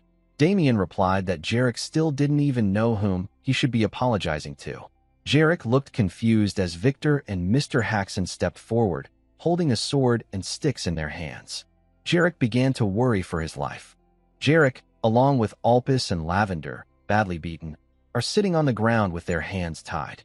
Victor wickedly asks if he can beat Jarek more, saying he is still not satisfied. Damien smirks and replies that Jarek will die if Victor keeps hitting him. Mr. Haxon places his hand on Damien's shoulder and tells him they should stop. Jarek addresses Mr. Haxon as Sir Haxon and pleads for mercy, admitting his mistakes and apologizing. After a brief pause, Mr. Haxon asks if a single apology can really be enough for the chaos they caused. He points out that if Damien had not been talented, their entire territory would have been destroyed and Damien would have been taken to the Marquis, suffering who knows what. Jarek continues to plead in desperation. Mr. Haxon hesitates, then after some thought, turns to Damien and signals him to take action. Damien understands. He reflects that he never intended to kill them from the start, since doing so would stain the relationship between House Lionbloom and House Haxon. If he were alone, he could handle the Marquis family himself, but for his family's sake, he cannot take that risk. At the same time, if he lets them go, the Marquis family will surely retaliate in the future. He finds himself unable to decide. Just then, someone calls his name, Agnes.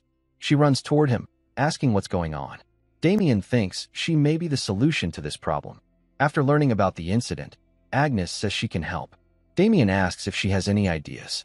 Agnes responds that since House Haxon was the first to successfully kill one of Yulon's officers, the church can formally recognize them as an allied household. Damien seems pleased at this. Mr. Haxon thinks to himself that if this happens, their family will be able to escape their current crisis. Victor asks whether forming an alliance with the church would really be that advantageous. Damien then switches to a puppy eyes expression, holds Agnes's hand, and asks if she can accept their request if it isn't too much. She confirms that it isn't. Damien smirks inwardly, amused, thinking that he has always wanted the church's protection. He excuses himself, while Agnes simply shrugs it off. Mr. Haxon wonders aloud if his son is using his looks to charm her, and Victor nods in agreement.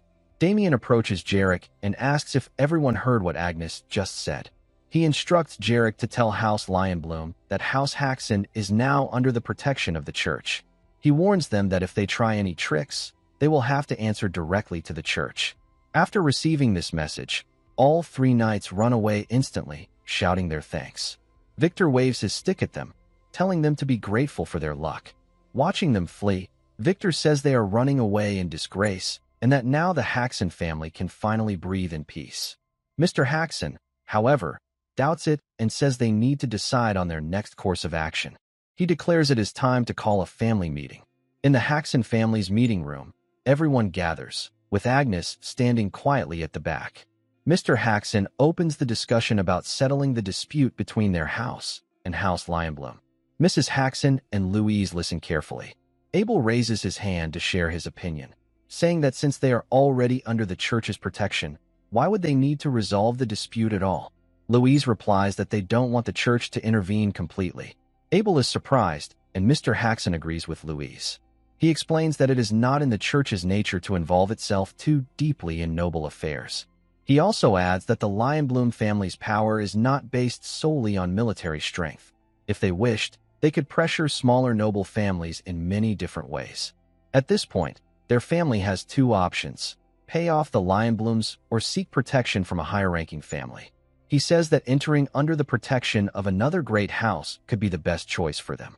His words are cut off by Agnes, who steps forward and suggests another solution. Everything could be resolved if Sir Damien became a paladin. Damien's expression turns blank, as he did not expect her to bring that up at this moment.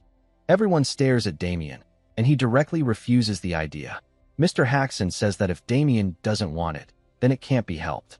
Damien feels satisfied, but Abel suddenly stands up, slamming the table as he shouts at his father. His father asks what the matter is, and Abel argues, demanding why he is so easily accepting the refusal when everything could be solved instantly if Damien became a paladin. He points at Damien and suggests that his father order him to become one, saying he can't stand to see Damien's face anymore. Agnes seems happy at Abel's words, while Damien thinks Abel is talking as if it's none of his business. Abel keeps insisting that Damien become a paladin, saying that everything started because of him anyway. He continues speaking until Mr. Haxon calls his name sharply. Mr. Haxon reminds him that they have a guest present and orders him to sit down, telling him to behave. Abel is shocked, but quietly sits back down. Mr. Haxon then admits that Abel is right in some ways, but says it is not entirely Damien's fault. He explains that the second son of the Lionbloom family had bad intentions toward Louise. If Damien hadn't acted at that time, it would have been very difficult to make Erwin give up on her. He acknowledges that Damien protected his sister from the Marquis family in place of his powerless father.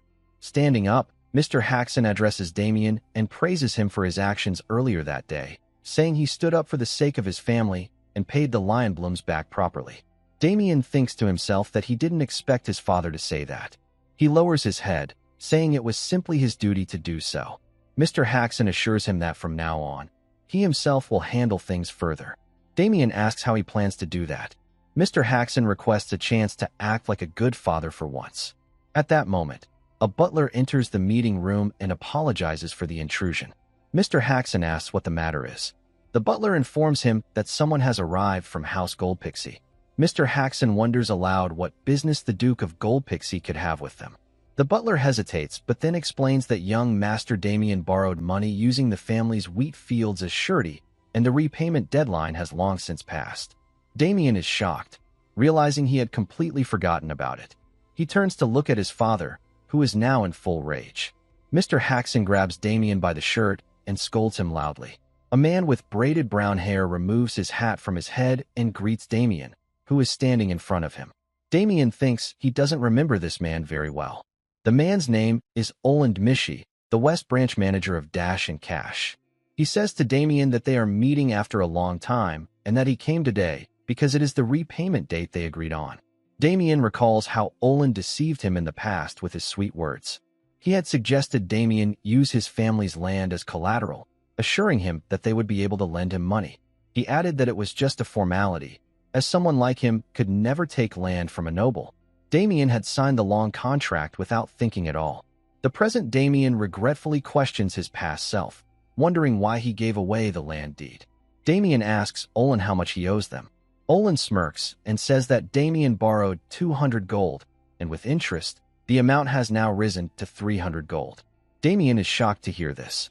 Olin confidently mentions that the amount is correct and even offers Damien the chance to review the contract.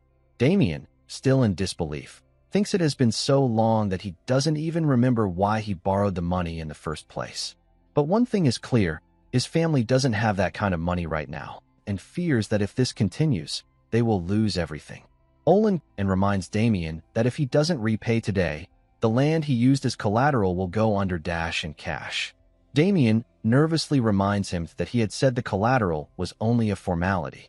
Olin smirks and explains that Duke Goldpixie has ordered them to collect all debts, whether from nobles or commoners, leaving them with no choice. Damien starts sweating as Olin demands him to hand over the money. Olin squints, asking if he doesn't have it. Damien admits that he wasn't able to prepare the repayment. Olin notices this and smirks while acknowledging it. He sits on a nearby sofa, puts his legs on the table, and clicks his tongue, saying that Damien shouldn't have borrowed the money in the first place. He then snaps his fingers, and his two guards step closer to Damien.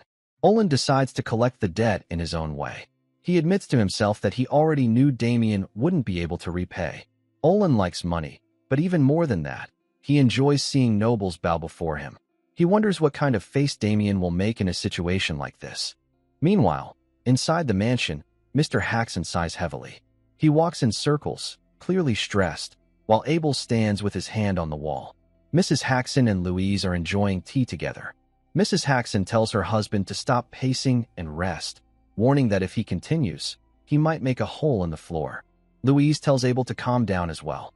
Mr. Haxon holds his head in frustration, yelling about how he can rest in such a situation when their family might be ruined. Abel agrees and says the same, that they can't sit quietly while their future is at risk. Mrs. Haxon calmly sips her tea and reminds them that Damien said he would handle everything, suggesting they trust him. Louise agrees, adding that Damien has never failed whenever he took charge.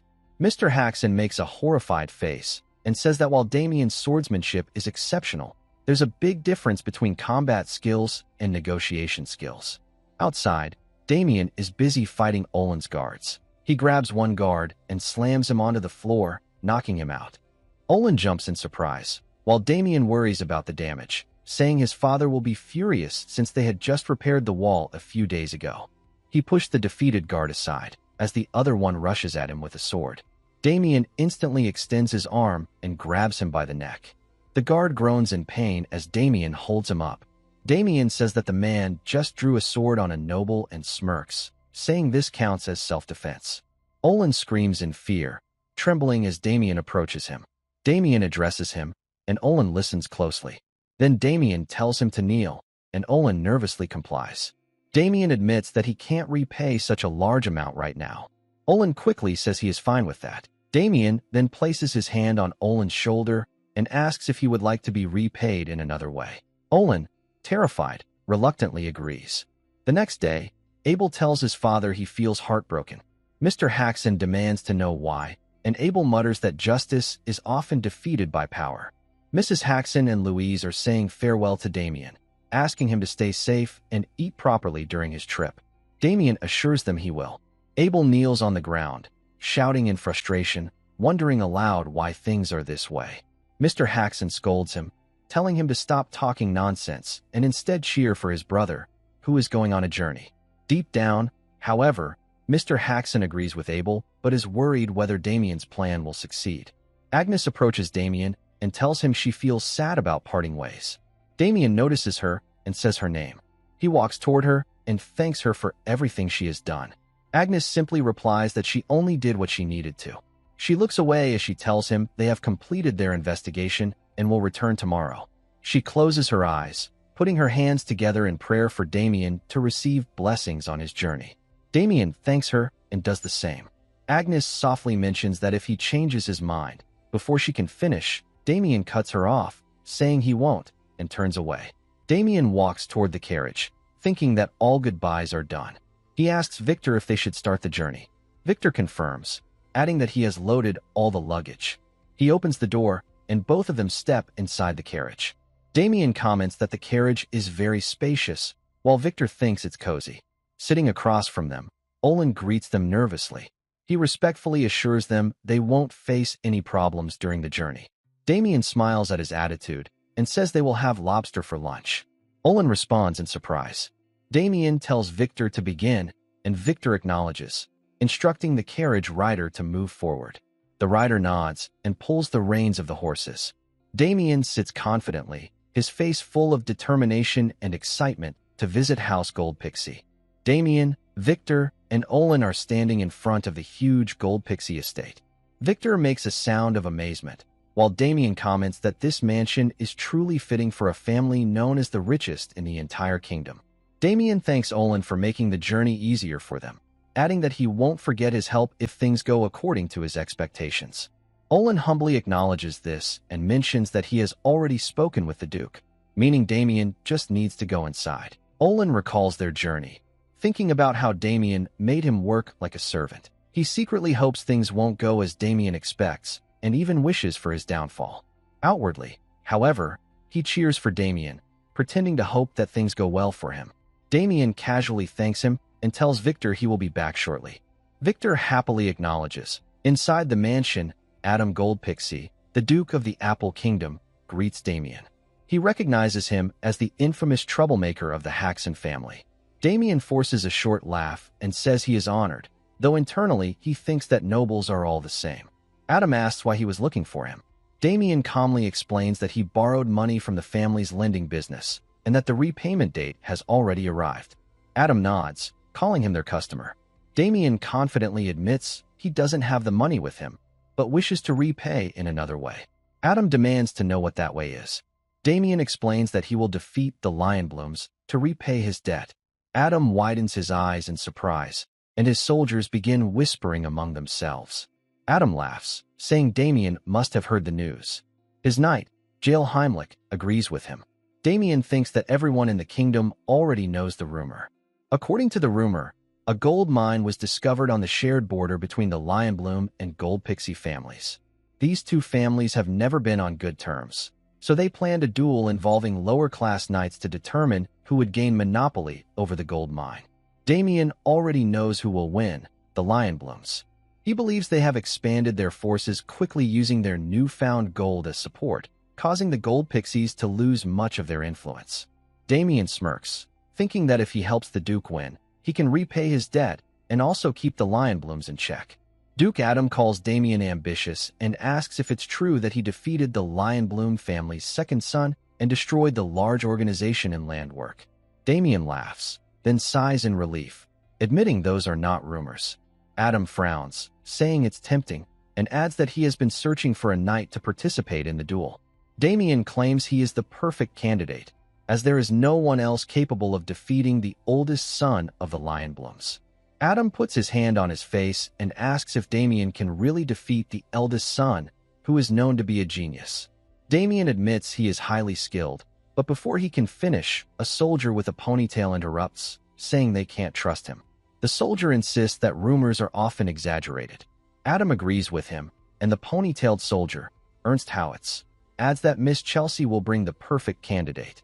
The other soldiers in the room nod in agreement, saying she has been away for a month searching for the ideal fighter to face Michael Lionbloom and will be returning soon. Adam listens silently. Another soldier adds that Miss Chelsea passed all of Duke Adam's tests with ease, so she will surely bring back an excellent knight. Adam finally says they make reasonable points. The three soldiers smirk confidently, while Damien grows furious and silently curses them, thinking they have ruined his plan. Adam opens his arms and tells Damien that his men hold a different opinion, then asks what he intends to do now. Internally, Damien knows Adam just wants to see how he will react to this situation, so he decides to show them his strength. He firmly declares that they are completely wrong. One of the soldiers loses his composure. Damien claims that Miss Chelsea will never find someone as capable as him, and that if they truly wish to win the duel, they must choose him. Ernst asks how he can make such a claim when he doesn't even know who she will bring. Raising his finger, Damien says he can prove his words by blocking Ernst's ultimate move. Ernst grows furious. Damien smirks confidently and challenges him to use his ultimate attack, promising that if he can block it, he will prove his worth. Ernst silently curses, thinking that Damien is underestimating him. He immediately asks Duke Adam for permission to teach Damien a lesson. Adam, finding the situation interesting, grants permission. At the training grounds, Damien and Ernst stand across from each other. From behind, Victor asks Damien what is happening, saying he thought Damien came here to negotiate with Duke Adam. Damien, while warming up, shrugs and says it just happened, advising Victor to stay back. Victor looks worried, thinking Damien is in danger after seeing the powerful aura around Ernst. Adam orders Ernst to begin. Ernst acknowledges, gripping his spear tightly. He strikes it against the ground and tells Damien to get on his knees and beg if he wishes to be forgiven. Damien yawns and says he's tired of waiting. Ernst replies coldly that he will make sure to teach Damien a lesson. He begins gathering his energy, and the air starts to shift. Damien realizes Ernst is preparing his ultimate attack and turns serious, wondering if he might have pushed him too far. As Ernst changes his stance, he declares that he will eliminate Damien. He leaps toward Damien with full force. Damien thinks he expected this kind of move from a mid-ranked soldier. As the spear approaches, he focuses and brings his sword forward to block it.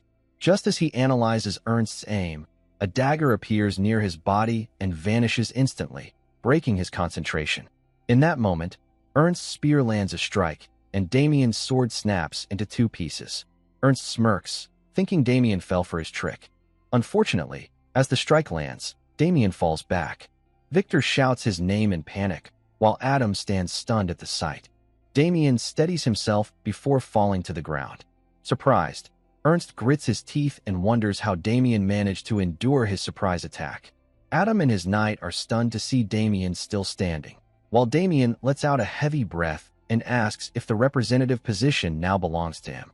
In the next scene, Victor happily hugs Damien tightly. Victor quickly asks if Damien is okay, saying he thought something bad had happened to him. Damien pushes him away, saying he feels pain. Meanwhile, Adam approaches from behind, clapping and praising Damien's capabilities. He admits that he initially doubted Damien, but now realizes he is highly capable. He turns to his vassals and announces that Damien Haxon has proven his worth, and as promised, he will choose Damien Haxon as his representative. Ernst tries to protest, but Adam silences him with a cold glare, warning him not to ruin his good mood.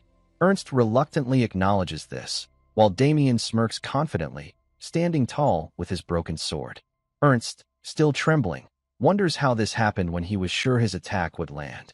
He grows angry, clenching his fists. Damien thinks Ernst is being treated unfairly by Adam. He admits Ernst is skilled, but unfortunately, he met the wrong opponent. Damien notes that his own level is well above middle class, but he had to act carefully because only low-class fighters can participate in the duel. He intentionally fought in a way that would fool anyone watching. Damien recalls the moment when he blocked Ernst's attack using his mana, realizing that if he hadn't done that, things could have gone badly. Adam watches Damien silently, then approaches him. He mentions that Damien must have internal injuries that cannot be ignored. He raises his hand and activates the ring on his finger. A small portal forms in front of them, and Damien instantly recognizes it as a subspace magic tool. Adam reaches into the portal and pulls out a box. He opens it, saying it's a gift for Damien. Damien looks at it curiously. Adam explains that the object inside is called the balance pill, which he acquired from the alchemy school after paying a heavy price. Damien thinks it's a jackpot, realizing the item will enhance his physical abilities just like the supplements he used before. Adam hands the item to Damien, explaining that while knights usually use it for training, it can also heal internal injuries. Damien thanks him casually. Adam places a hand on his shoulder and says he looks forward to working with him in the future. Damien smiles and happily acknowledges. The next day, at the Gold Pixie estate, Damien stretches his body as he walks through a corridor. He places a hand on his chest and feels that his injuries have completely healed overnight thanks to the pill. He enters a room filled with training weapons. He admits he didn't notice it yesterday, but now realizes the duchy possesses excellent training equipment. He smiles, thinking he will use these tools to train himself further. Suddenly, his eyes widen when someone calls out, asking if he is Damien Haxon. Damien confirms and demands to know who he is. The man laughs and introduces himself as Pable. He gestures to the two knights beside him, referring to them as his blood brothers. Standing together, Pable proudly announces that they are also participants in the upcoming duel. Damien asks if that's true, and Pable instantly confirms. He adds that Damien was lucky yesterday since they were training outside at the time. Otherwise, it would have been them teaching him a lesson instead of Ernst. Damien frowns, while Pable confidently declares that participating in a duel against the Lionblooms is a crucial task that will determine the duchy's fate. He adds that he hopes Damien won't drag them down with what he calls a useless ability. Pable then irritably tells Damien to leave so they can continue training in peace. Damien shrugs and begins walking away. As he walks, he thinks that it's good he met them because he had been curious about the duchy's knights and their capabilities, and now he's able to assess them firsthand. Meanwhile, Pable orders his brothers to take their positions. He exhales deeply, then assumes his stance, calling it starting position, immovable Akalanatha. His ponytailed comrade charges at him with secret move, Ascending Phoenix. Their training weapons clash with force. The ponytailed knight mentions it's their 98th battle and declares that this time he will be the winner. Pable responds sarcastically, and as both of them grow tired, their bodies begin trembling. Still, Pable focuses and swings his training sword left and right. His opponent dodges, then spots an opening and strikes. Pable counters the blow with his forehead.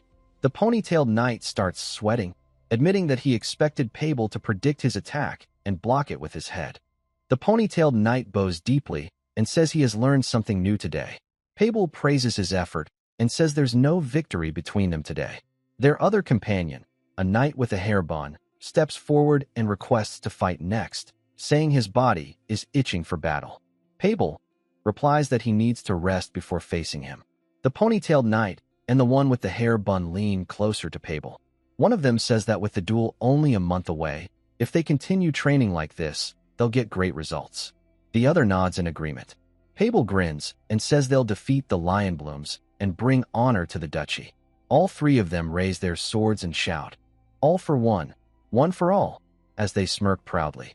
Victor approaches Damien, who stands silently observing the trio from a distance. Victor asks what's wrong and wonders who the three are. Damien clenches his fists in frustration and mutters that they're doomed. Victor looks confused and asks what he means. Damien explains that there's no way he can win the duel alongside those fools. Adam laughs loudly while sarcastically saying that this doesn't fit well with the image of a high-class knight. Jael insists it doesn't bother him at all. Adam teases him, saying he can be honest with him, but Jael replies that he truly means it. Adam recalls the previous night when Damien came to meet him. Damien thanked him for the offer, but requested to train alone, and Adam agreed. In the present, Adam laughs again, noting that Damien even refused to train under Jael Heimlich. Adam admits Damien is quite an interesting person, but Jael remains silent. Adam then asks Jael for his opinion on Damien. Jael responds that Damien is an impressive young man, explaining that he used mana to block Ernst's strike, something not everyone can do. Adam asks for Jael's opinion regarding the upcoming duel, wondering if they can really win against the House of Lionbloom. Jael replies that for now, it's difficult to say. He explains that the duel will involve 3 participants, and whichever side wins 2 matches will be victorious. Therefore, it doesn't matter if Damien performs well on his own. All members must contribute. Adam rises from his seat, acknowledging Jael's words, and walks away. He says that their other knights must also perform well and asks if they're training properly. Jael replies that Sir Vincenzo, a middle-class knight, is overseeing their training, so there's nothing to worry about. Outside, leaves fall gently from a tree, and one lands on Damien's cheek as he stands beneath it. He looks annoyed, thinking there's a major problem he hadn't anticipated. Standing at the training site, he observes Pable and his group sparring. He notes that they are not only foolish but also in poor shape, only appearing strong from the outside. Damien thinks they are destined to lose the duel. Damien lets out a low hum, then holds his head, saying he needs to step in. Victor doesn't understand what he means. Damien walks forward and calls out to Pable and his companions, addressing them as idiots. The ponytailed knight reacts, wondering aloud if Damien really called them idiots.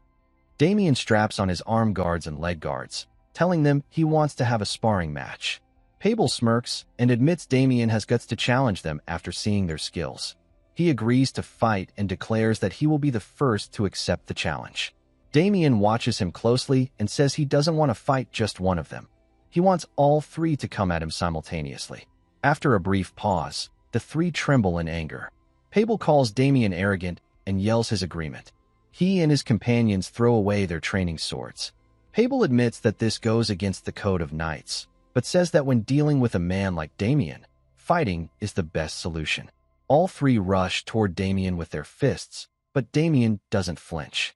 Moments later, Pable opens his eyes in confusion, instantly sitting up and wondering what just happened. He notices his companions lying nearby, sound asleep. From behind, Damien asks Pable if he's awake, and Pable turns to see him. Damien calls their performance pathetic. Victor, standing behind, holds his head and asks what Damien is doing by getting himself into trouble again. Damien replies that he was just teaching the Duke's Knights a lesson. Victor, surprised, asks if they really are the Duke's Knights. Meanwhile, Pable holds his head, trying to recall what happened. He remembers that they all attacked Damien together, but can't remember anything afterward. 5 minutes earlier, Pable and his companions had charged at Damien together. Damien easily dodged their attacks, then raised his hand and swiftly knocked down Pable's comrades. Pable had rushed in with full force, but Damien struck him directly, landing a precise punch to the chin and following it up with several blows that knocked him unconscious. Pable finally realizes they were all defeated, and that Damien managed to overwhelm all 3 of them effortlessly. As his companions get back up, Pable thinks to himself that Damien is a beast. Damien approaches them calmly and says he didn't even break a sweat. Pablo and his group kneel before Damien. Damien asks who has been training them. Pablo nervously answers that they've been trained by Sir Sebastian Vincenzo, a mid-class knight. Damien asks if he's truly a mid-class knight, and Pablo confirms. Damien sighs and wonders how a mid-class knight could produce such weak training. He wants to tell them to quit training under him, but decides against causing unnecessary conflict. Instead, Damien instructs them to come spar with him daily after their regular training with Vincenzo. Pablo looks shocked. He scratches his head, explaining that if Vincenzo finds out, he'll suspect something strange. Damien assures them that they won't get hurt no matter how hard he hits them. Pablo suddenly realizes that despite being struck earlier, they are completely fine. Sitting in confusion, he asks how that's possible. Damien calmly explains that he learned a very specific way to fight in the past. Victor is startled as Damien continues his story. He explains that long ago, there was a man who wandered across the continent reforming criminals. People called him the character corrector. His method of reform was simple. He would discipline the criminals for an hour without rest, and if it didn't work, he would continue for another hour. According to legend, the longest he ever continued was 512 hours. Eventually, the character corrector began to feel pity for his injured victims and sought a way to discipline others without causing serious harm. Through years of mastery, he developed a technique called traceless strike. Damien says that's the same technique he just used on them, a secret art that causes pain without leaving a single visible mark. He asks if they understand what he means. Damien then questions how weak and unskilled they are, while the three remain silent, listening intently. He raises his finger and tells them not to worry. They still have a month to prepare for the duel. Confidently, he adds that he will make all of them strong and useful before then. Pablo and his companions watch Damien in disbelief, while Victor holds his head, wondering what Damien is planning. Damien tells them it's time for their training to begin. Just then, one of Adam's attendants approaches Damien and says he has finally found him. Damien wonders why he's there. The attendant informs him that Duke Adam is looking for him. Damien asks about the reason, and the attendant hesitates before replying that Lady Chelsea has returned. Lady Chelsea greets Adam, addressing him as her father, and announces that she has returned. Ernst smirks, thinking that Chelsea has come back safe and sound. Adam calmly notes that it has been a month and asks Chelsea if she has found a knight to proxy for their duel. She smirks, nods, and turns her eyes toward the knight kneeling behind her. The knight rises as Adam looks him over closely. The knight greets the Duke and introduces himself as Guillermo Blackwing, the wild beast. Adam's knights begin whispering among themselves. One wonders aloud if he is the famous mercenary. He adds that he has heard Guillermo participated in the Aclaran Kingdom's war, where he easily take down the low classes. Adam admits he's heard a lot about Guillermo, and happily adds that Guillermo has already earned his name by running wild like a beast in war. Guillermo laughs, saying he didn't expect the Apple Kingdom to know about him. Chelsea stands and reveals that Guillermo has sworn loyalty to her and promised to take part in the upcoming duel. She confidently tells Adam that he will surely defeat Michael Lionbloom. The Gold Pixie Knights whisper among themselves, agreeing that if Guillermo participates, he will indeed beat Michael Lionbloom. Another knight says Michael Lionbloom is still honing himself toward perfection, but Guillermo has already reached it. Adam forces a smile, then grows cold. He says that although it's good news, there is a problem. Chelsea asks curiously what he means. Adam replies that he hasn't introduced the representative for the duel yet. Chelsea and Guillermo turn back, and Adam announces Damien's full name as Damien enters the room. Chelsea looks at Damien with cold eyes and asks her father what he means, since she already told him to wait for her. Adam replies that she mentioned it, but he didn't promise to wait. With a strange expression, Chelsea asks him to change the representative. Adam narrows his brows and says he will consider it. Chelsea shouts in anger, telling Adam not to think about it because she has never even heard Damien's name. Damien, standing behind her, guesses she must be her daughter. She looks toward Damien and says it's obvious to choose Guillermo rather than a man with no name. Damien thinks Chelsea is treating him like a nobody. Guillermo watches Damien with a grin as Damien notices him and begins wondering about him. Adam straightforwardly denies Chelsea's request. He admits that Guillermo is well known, but says Damien was strong enough to block Ernst's ultimate attack. Ernst trembles in embarrassment. Chelsea exhales heavily and accuses Adam of refusing to acknowledge her judgment. She says it's a perfect example of how he ignores both her and her mother. Adam grows serious and scolds her for speaking in that tone in front of their guests. Chelsea lets out a sarcastic laugh and apologizes, adding that she is simply tired from her journey. The air between Adam and Chelsea grows tense, and Damien guesses they must have grudges against one another. Adam sighs and waves his hand, saying he will discuss the matter with the others and ordering her to stop arguing. Suddenly, Guillermo laughs loudly and heavily. Adam does not understand why. Guillermo tells Adam they don't need to decide with words since they are all men. Chelsea watches him closely while Jael calls his behavior rude. Guillermo approaches Damien and says that the strongest person should be the representative. He proposes a duel to let the victor take the place. Chelsea yells at Guillermo, asking what he is doing since she already told him not to speak. Adam calmly replies that Guillermo is not wrong and asks Damien for his opinion. Damien thinks Adam wants to test him again and finds it annoying, but he already knows he must show his abilities to settle the matter. He smirks and agrees with Guillermo that the strongest person should represent them, but he adds that fighting isn't necessary. Guillermo grows confused as Damien reaches out his hand, apparently to confirm something. He asks Guillermo how they should decide who is the strongest right here. Guillermo watches him silently, then starts to laugh, warning that it won't be his fault if he pulls Damien's arm. Damien jokingly says that's terrifying. He smirks coldly and tells Guillermo he will stop once Guillermo's shoulder dislocates. Guillermo smirks back, wondering aloud if Damien really can do it. Guillermo reaches for Damien's hand with full strength, but before he can do anything, Damien grabs his arm and slams him onto the floor. Everyone watches Damien with wide eyes. Damien shakes the dust off his hands while Chelsea stands stunned, trying to process what just happened. Jael thinks Damien is incredible, recalling that Guillermo tried to grab Damien's hand first. Damien instead used Guillermo's strength against him and slammed him down. Jael admits to himself that Damien is not only strong, but also highly skilled. He narrows his brows as Guillermo curses Damien. Guillermo asks Damien how he could humiliate him in front of others. Damien smirks, having expected this, and tells Guillermo he was tougher than he thought. He really might have dislocated his shoulder. Guillermo grows furious, declaring he will destroy him right now. He swings both of his axes in a rage.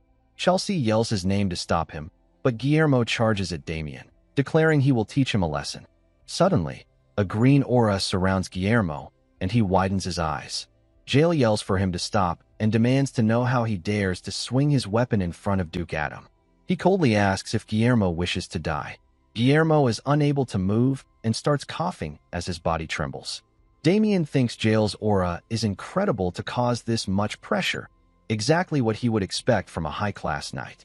Jael declares that he will let this matter go only because Chelsea is present, while Chelsea grits her teeth. Jael grips his sword and warns Guillermo that there will be no second chances. Guillermo collapses to the ground, breathing heavily. Adam stands up and clasps his hands to draw everyone's attention. He announces that there was a private misunderstanding and declares that it's best for Damien to remain the representative. Ernst speaks up, saying it wasn't a fair fight. Adam hums in confusion. Ernst explains that Guillermo hasn't yet recovered from the exhaustion caused by his long journey, which gave Damien an advantage. Damien curses Ernst silently. Ernst adds that Guillermo is a knight who specializes in weapon combat, so his true ability can't be judged through hand-to-hand fighting. Chelsea begins to speak, stuttering at first, and agrees with Ernst. She adds that they should compare their abilities fairly, not like this, but through a proper duel. Adam, disappointed, tells Chelsea to stop pressing the issue. Chelsea raises her voice and addresses him as Your Excellency, but Adam slams his hand on the table and shouts for her to stop boasting about her own shortcomings. Chelsea listens quietly, lowers her head, and immediately admits her discourtesy. Her body starts trembling, and Ernst clenches his fists in anger. Damien raises his hand and asks Adam if he can add something. Adam nods and gives permission. Damien calmly asks if he can accept Chelsea's offer. Chelsea looks at him in surprise. Adam hums thoughtfully, wondering what Damien is planning. Later, outside in town, Victor asks Damien why he accepted the duel when he had nothing to lose by staying silent. Damien covers his ears with his fingers and says he has his reasons for everything. then stops Victor from speaking further. Victor protests, saying Damien just created trouble for himself. Damien notices a blacksmith shop and stops to look at it closely. He wonders aloud if this is the smithy Adam mentioned. Victor nods, saying he believes so. Damien recalls Adam's earlier words. Adam said he couldn't stop him, but since Damien's longsword broke during his fight with Ernst, he would have a new one made for him at the duchy's smithy. In the present, Damien smirks, thinking that although he could defeat Guillermo with just a training sword, he won't reject Adam's kindness.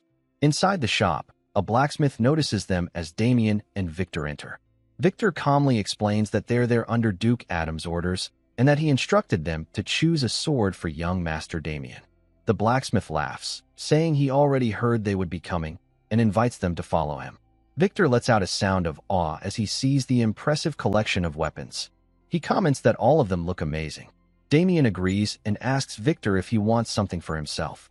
Victor wonders aloud if he's really allowed to pick something expensive. Suddenly, Damien's eyes fall upon a sword. He wonders if it could really be the one. The blacksmith behind him asks if Damien finds that sword unique. The blacksmith explains that it was commissioned by a knight once employed at the duchy, but the knight had to leave urgently before the sword was completed, so the owner never received it. Damien smiles and asks if the knight gave him unified ringing steel to forge it. The blacksmith is startled and asks how Damien knows that. Damien recalls that the sword is similar to the one used by a legendary master known as the sword musician in the past. Damien picks up the sword and says he'll take it. The blacksmith looks surprised and asks how he can choose a sword without knowing what kind of metal unified ringing steel is. Damien nods and thinks to himself that unified ringing steel has a unique property. It pushes mana and creates energy waves, unlike other rare metals that simply amplify mana. Victor watches Damien from behind, holding a few weapons in his arms, while the sword in Damien's hand begins to emit a faint glow. Damien asks for the sword's name. The blacksmith pauses, lost in thought, then says that the knight who commissioned it planned to call it the 1,000-mile sword. The door opens, and Damien and Victor step out of the shop. Damien places his new sword into its scabbard. Suddenly, a maid appears and asks if Damien has found a weapon he likes, addressing him as Sir Damien. Damien and Victor turn to look at her. The maid bows respectfully, accompanied by 2 guards. She introduces herself as Rebecca, a servant of Lady Chelsea. Rebecca explains that Lady Chelsea has requested to meet Damien and asks if he wouldn't mind sparing some time. Damien replies that he doesn't have anything in particular to say to Chelsea. Rebecca smiles, saying that no one can be certain of that, and adds that Chelsea has more to offer than he might think. She hints that perhaps Damien will gain something valuable from the meeting. Damien grows serious, thinking Chelsea might be trying to manipulate him with kind words, but he also has something he wants to confirm. He hesitates, then finally agrees and tells Rebecca to lead the way. Later, they arrive at a restaurant. Rebecca explains that this restaurant is operated by Lady Chelsea herself and runs on a reservation-only basis, serving nobles exclusively. She adds that the entire restaurant has been cleared today just so Damien could come. Damien listens quietly as Rebecca stops in front of a door. Opening it, she tells him that Lady Chelsea is waiting inside and asks him to enter. As Damien steps inside, he wonders what kind of offer she intends to make, but freezes for a moment when he notices the scent in the air. He sees Chelsea while the room is filled with a faint purple aura. She looks up and says he's late, inviting him to sit. Damien sits across from Chelsea and asks why she called him. Chelsea notes that he quickly gets angry, and she suggests they talk once the food arrives. Damien watches her closely, then tells her to say it now because he doesn't want to waste his time. Chelsea smirks. She says that if it has come to this, then she has no choice, but adds she has only one condition. That is, he should give up the representative position. Damien assumes that she doesn't trust Guillermo, but Chelsea tells him not to be delusional because when Guillermo picks up his axe, someone like Damien is nothing compared to him. She adds that she is only demanding this because she wants to save her strength in preparation for the duel with the Marquis' family. She states it will cause problems if she gets injured in a pointless duel. Damien thinks that she makes a valid point. He asks what is in it for him and why he should grant her request. Chelsea says if he steps down, she will fulfill all his wishes. Damien asks if she knows what he wants. Chelsea instantly says that a country noble like him can only wish for money, fame, and things like that. Damien feels uncomfortable as he thinks that she judges others so carelessly and calls her behavior arrogant in his head. Damien argues aloud, wondering if these things are granted by Adam. Chelsea doesn't flinch and adds it seems that way at the moment, but presses him to think about it. She looks down at the hourglass. The upper half is nearly empty. As Damien finishes his sentence telling Chelsea to go and tell her father, the upper half empties completely. Chelsea orders Damien to tell Adam he will step down while purple energy flows from her toward Damien. Damien sits quietly with his head down. He raises his head and firmly says he won't tell him. Chelsea startles and can't believe what just happened. She says she didn't plan for things to go this way. Damien smirks and thinks that she is surprised it didn't affect him. She used a charm she calls charm fragrance. He recalls that charm fragrance is a type of dark magic which creates false affection to control people, but he is aware of this magic from his previous life, so he sensed it the moment he entered the room. He admits internally that at that concentration anyone would be turned into a servant within an hour, but his authority of greed absorbed the magic completely. He stands and asks what she means by it not going according to her plan. She stutters as she begins to speak and asks why he is rejecting her proposal when she promised to give him everything he wants. Damien walks away, saying he doesn't need her help, and adds that what he wants isn't something she can give him. She starts shouting, asking him curiously what he wants. He tells her he wants his family's happiness. Chelsea doesn't understand him. Damien starts walking toward the door, saying he is leaving, and tells Chelsea to give his message to Guillermo. Prepare well for the duel. Chelsea gets frustrated and says that his family must be very important to him. Damien stops. Chelsea rises and tells him to step down from the representative position. If he doesn't, she will send someone to destroy House Hexen. Damien instantly grabs her neck and slams her onto the table, making a loud noise before she can finish her sentence. She starts coughing, then asks him how dare he grab her like that, but Damien does not remain quiet and looks at her coldly. Chelsea yells at him to release her. Two knights barge in and ask about the loud noise. As they notice Chelsea struggling, both of them move forward with their swords drawn. Damien releases Chelsea. Damien immediately strikes at the two knights. Both of them fall to the ground. While Chelsea still coughs, Damien suggests she take a potion now so she will not end up dying and addresses her by her full name. Damien admits he wants to eliminate her right now, but is holding himself back. He tells her to look at the soldiers on the ground, trembling, and warns her that this might happen to her next. He leaves while Chelsea trembles. Rebecca enters the room with a sad face, rushes to Chelsea, and asks if she is all right. Chelsea coldly states that Damien threatened her and swears she will make him suffer. She shouts the name Mustang Fury. He appears instantly and announces his arrival with an introduction. Chelsea asks him why the charm fragrance didn't work on Damien. Mustang mutters nervously that he doesn't know. He adds that there are rare cases of people with strong immunity to dark magic, implying that Damien is one of them. Chelsea slaps him across the face, calling him a fool, and he groans in pain. She asks where Guillermo is. Mustang answers that Guillermo is cooling his head at the tavern after today's incident. Chelsea snaps in rage, saying the duel is tomorrow. She calls him a madman, and Mustang startles. Chelsea, frustrated, asks Mustang if he is really sure that Guillermo can defeat Damien. Mustang clenches his fists and assures her, reminding her that Guillermo is the masterpiece of Yulon. He adds that he has never seen a knight with as much dark magic affinity as Guillermo. Mustang leans in and firmly tells Chelsea to wait patiently, saying that Yulon will help her become the next duke. Chelsea glares at him coldly, hoping he will keep his word and warning that if he does not, he will die first. Mustang acknowledges this and says he will keep it in mind. Meanwhile, Damien, standing by the window, hears the whole conversation between the two. At night, a light is turned on inside a room. In the room, Victor is sleeping while holding the weapons he got from the smithy. Damien is sitting in the same room, observing his new sword. He says the name, Yura, in his head, and the sword begins to emit a faint blue energy. He thinks he didn't expect to encounter it again and silently curses the black mages. He notes that Chelsea is connected to the black mages, realizing that the aura he felt from Guillermo back then was also dark magic. He flicks his sword, and a vast amount of blue energy radiates from it. The vibration causes an hourglass to fall on Victor's head, but Victor continues sleeping. Damien holds his new sword and thinks that instead of explaining everything to Adam, he should prove it himself in tomorrow's duel. When the time of the duel arrives, Guillermo steps forward and lets out a heavy roar. Pablo and his companions stand on the sidelines. Pablo explains that this is Guillermo, and he certainly looks strong. The ponytailed knight asks Pablo who will win. Pablo answers that if they judge by reputation alone, then it should be Guillermo. The ponytailed knight clenches his fists and remarks that if Guillermo wins, they'll finally be freed from Damien.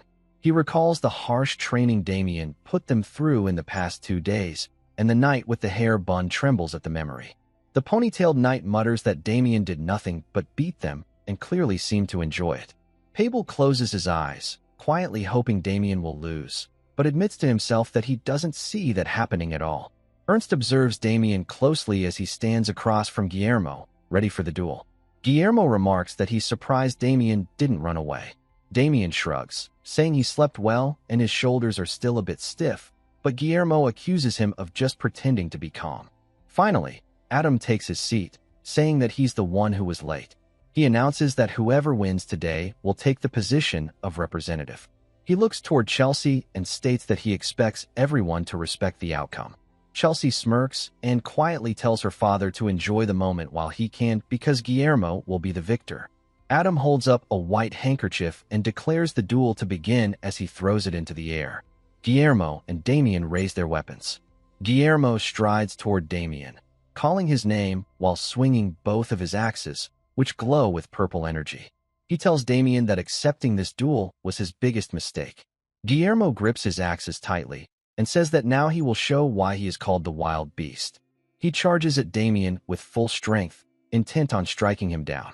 Damien, however, watches his movement carefully. He flicks his sword, and it begins to emit bright blue energy rings. The blue energy spreads out between them, forming layers of circles. Guillermo watches in confusion.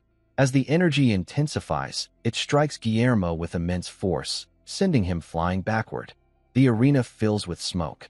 Guillermo coughs and demands to know what that was.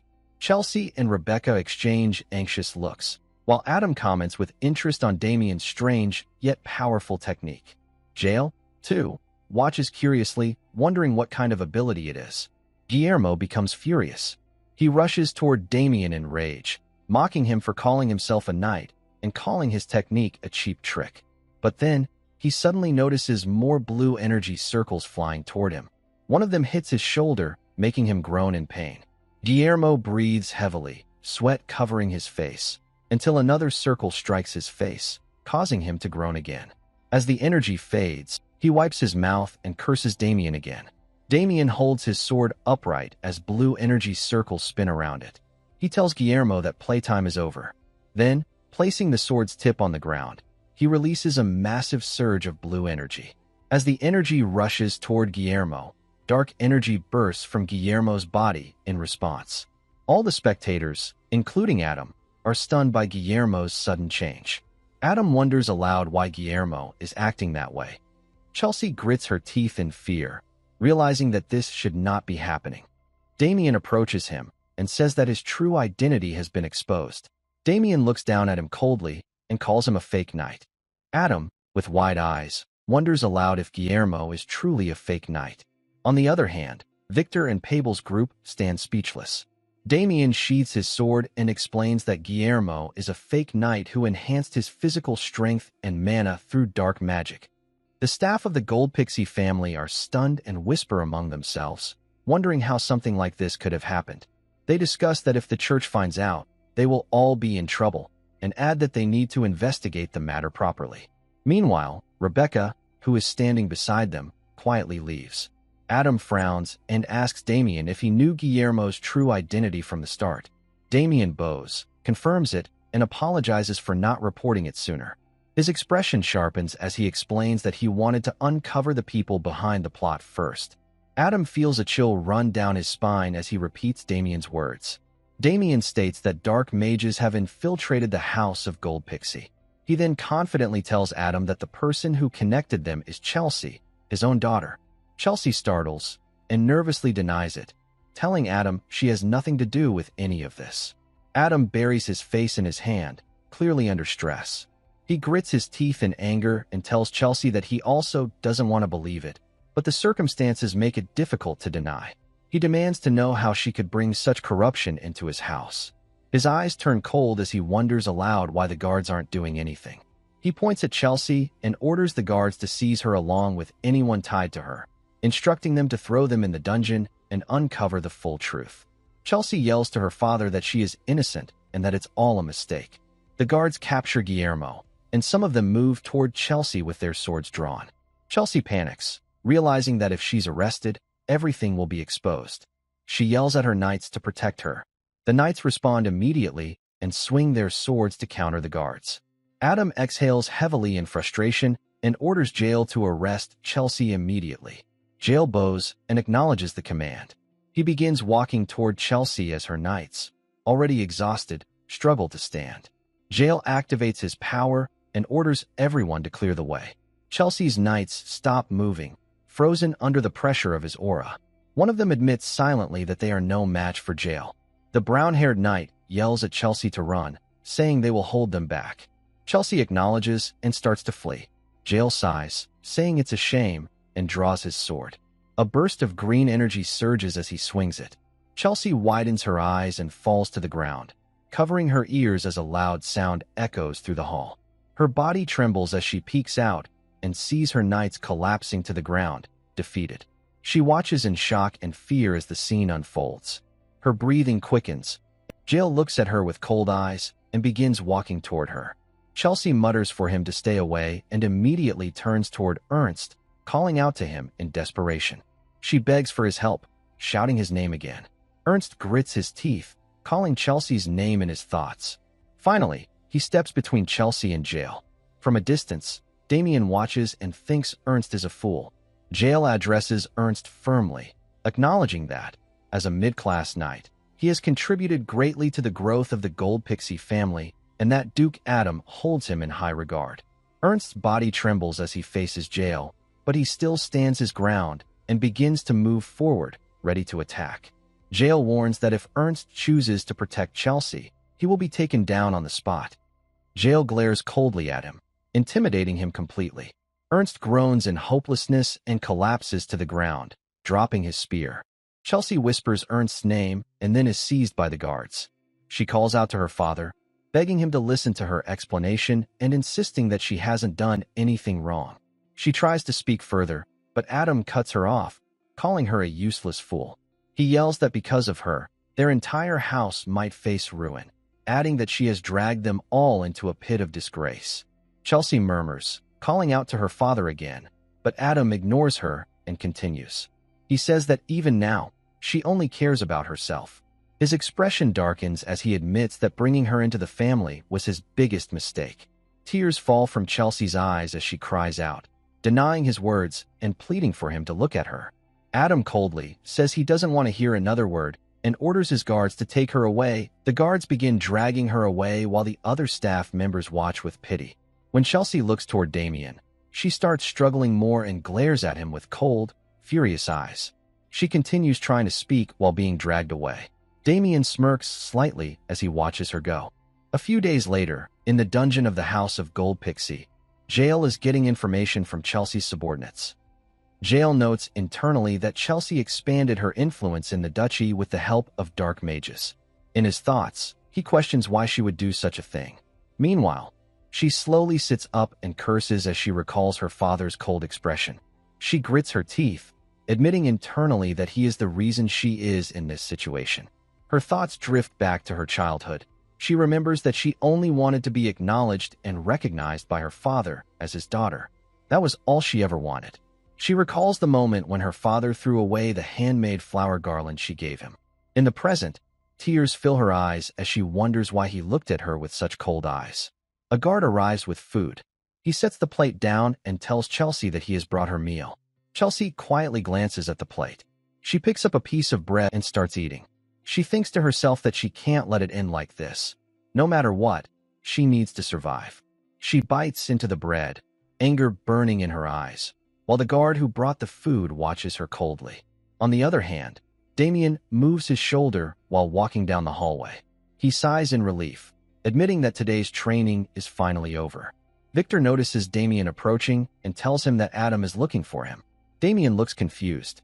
Inside Adam's office, Adam suddenly changes his tone, saying they have decided to seek help from the order regarding Chelsea's case. Damien replies that he thought they would continue investigating on their own. Adam nods and admits he feels ashamed after needing Damien's help. He adds that they have lost all of their mages, holding his head in frustration. Damien is left stunned and asks if that's really true. Adam regretfully confirms it, saying they captured all of Chelsea's aides but failed to apprehend a single dark mage. He adds that he thought it was right to inform Damien of this personally. Damien recalls the faces of Rebecca and Mustang, and wondering if they have truly escaped. He questions whether he should have gotten more involved. Adam explains that, to avoid any misunderstanding with the Order, they have decided to hand over all matters related to the Dark Mages. Damien asks if Chelsea has said anything about their identities. Adam shakes his head, saying that despite harsh interrogation, she has never spoken a word, admitting that she is remarkably strong-willed. He admits that Chelsea wasn't always like this, and that something in her past must have changed her. After a brief pause, Adam explains that Chelsea's mother was a commoner. When he was young, he went hunting with his knights and met her. Before long, she became pregnant with Chelsea. Initially, he denied responsibility, calling it a single mistake. Later, he found it disgraceful that a commoner carried his blood, so when she and the child came seeking him, he turned them away. Adam regretfully continues, saying that time passed, and one day, curiosity about the child he had abandoned began to grow in his heart. He ordered an investigation and discovered that the mother had died from the plague, leaving Chelsea alone. He decided then to bring her to the duchy. Adam laughs bitterly, saying it was unlike him, and wonders aloud why he did it. Damien firmly tells him that maybe it was because Chelsea was his family. Adam frowns heavily, repeating the word family. He admits that perhaps Chelsea truly wanted to become part of one. Looking toward the ceiling, he says that maybe, in her desperation for his approval, she went too far. Adam lets out a regretful sigh, saying she could have lived a normal life as a noble woman. After a short silence, Adam straightens up, but suddenly, a loud noise interrupts them. A servant rushes in, calling out to Adam. Adam asks what's wrong, and the servant hesitates before saying something terrible has happened. Chelsea have died in her cell. Adam's expression hardens,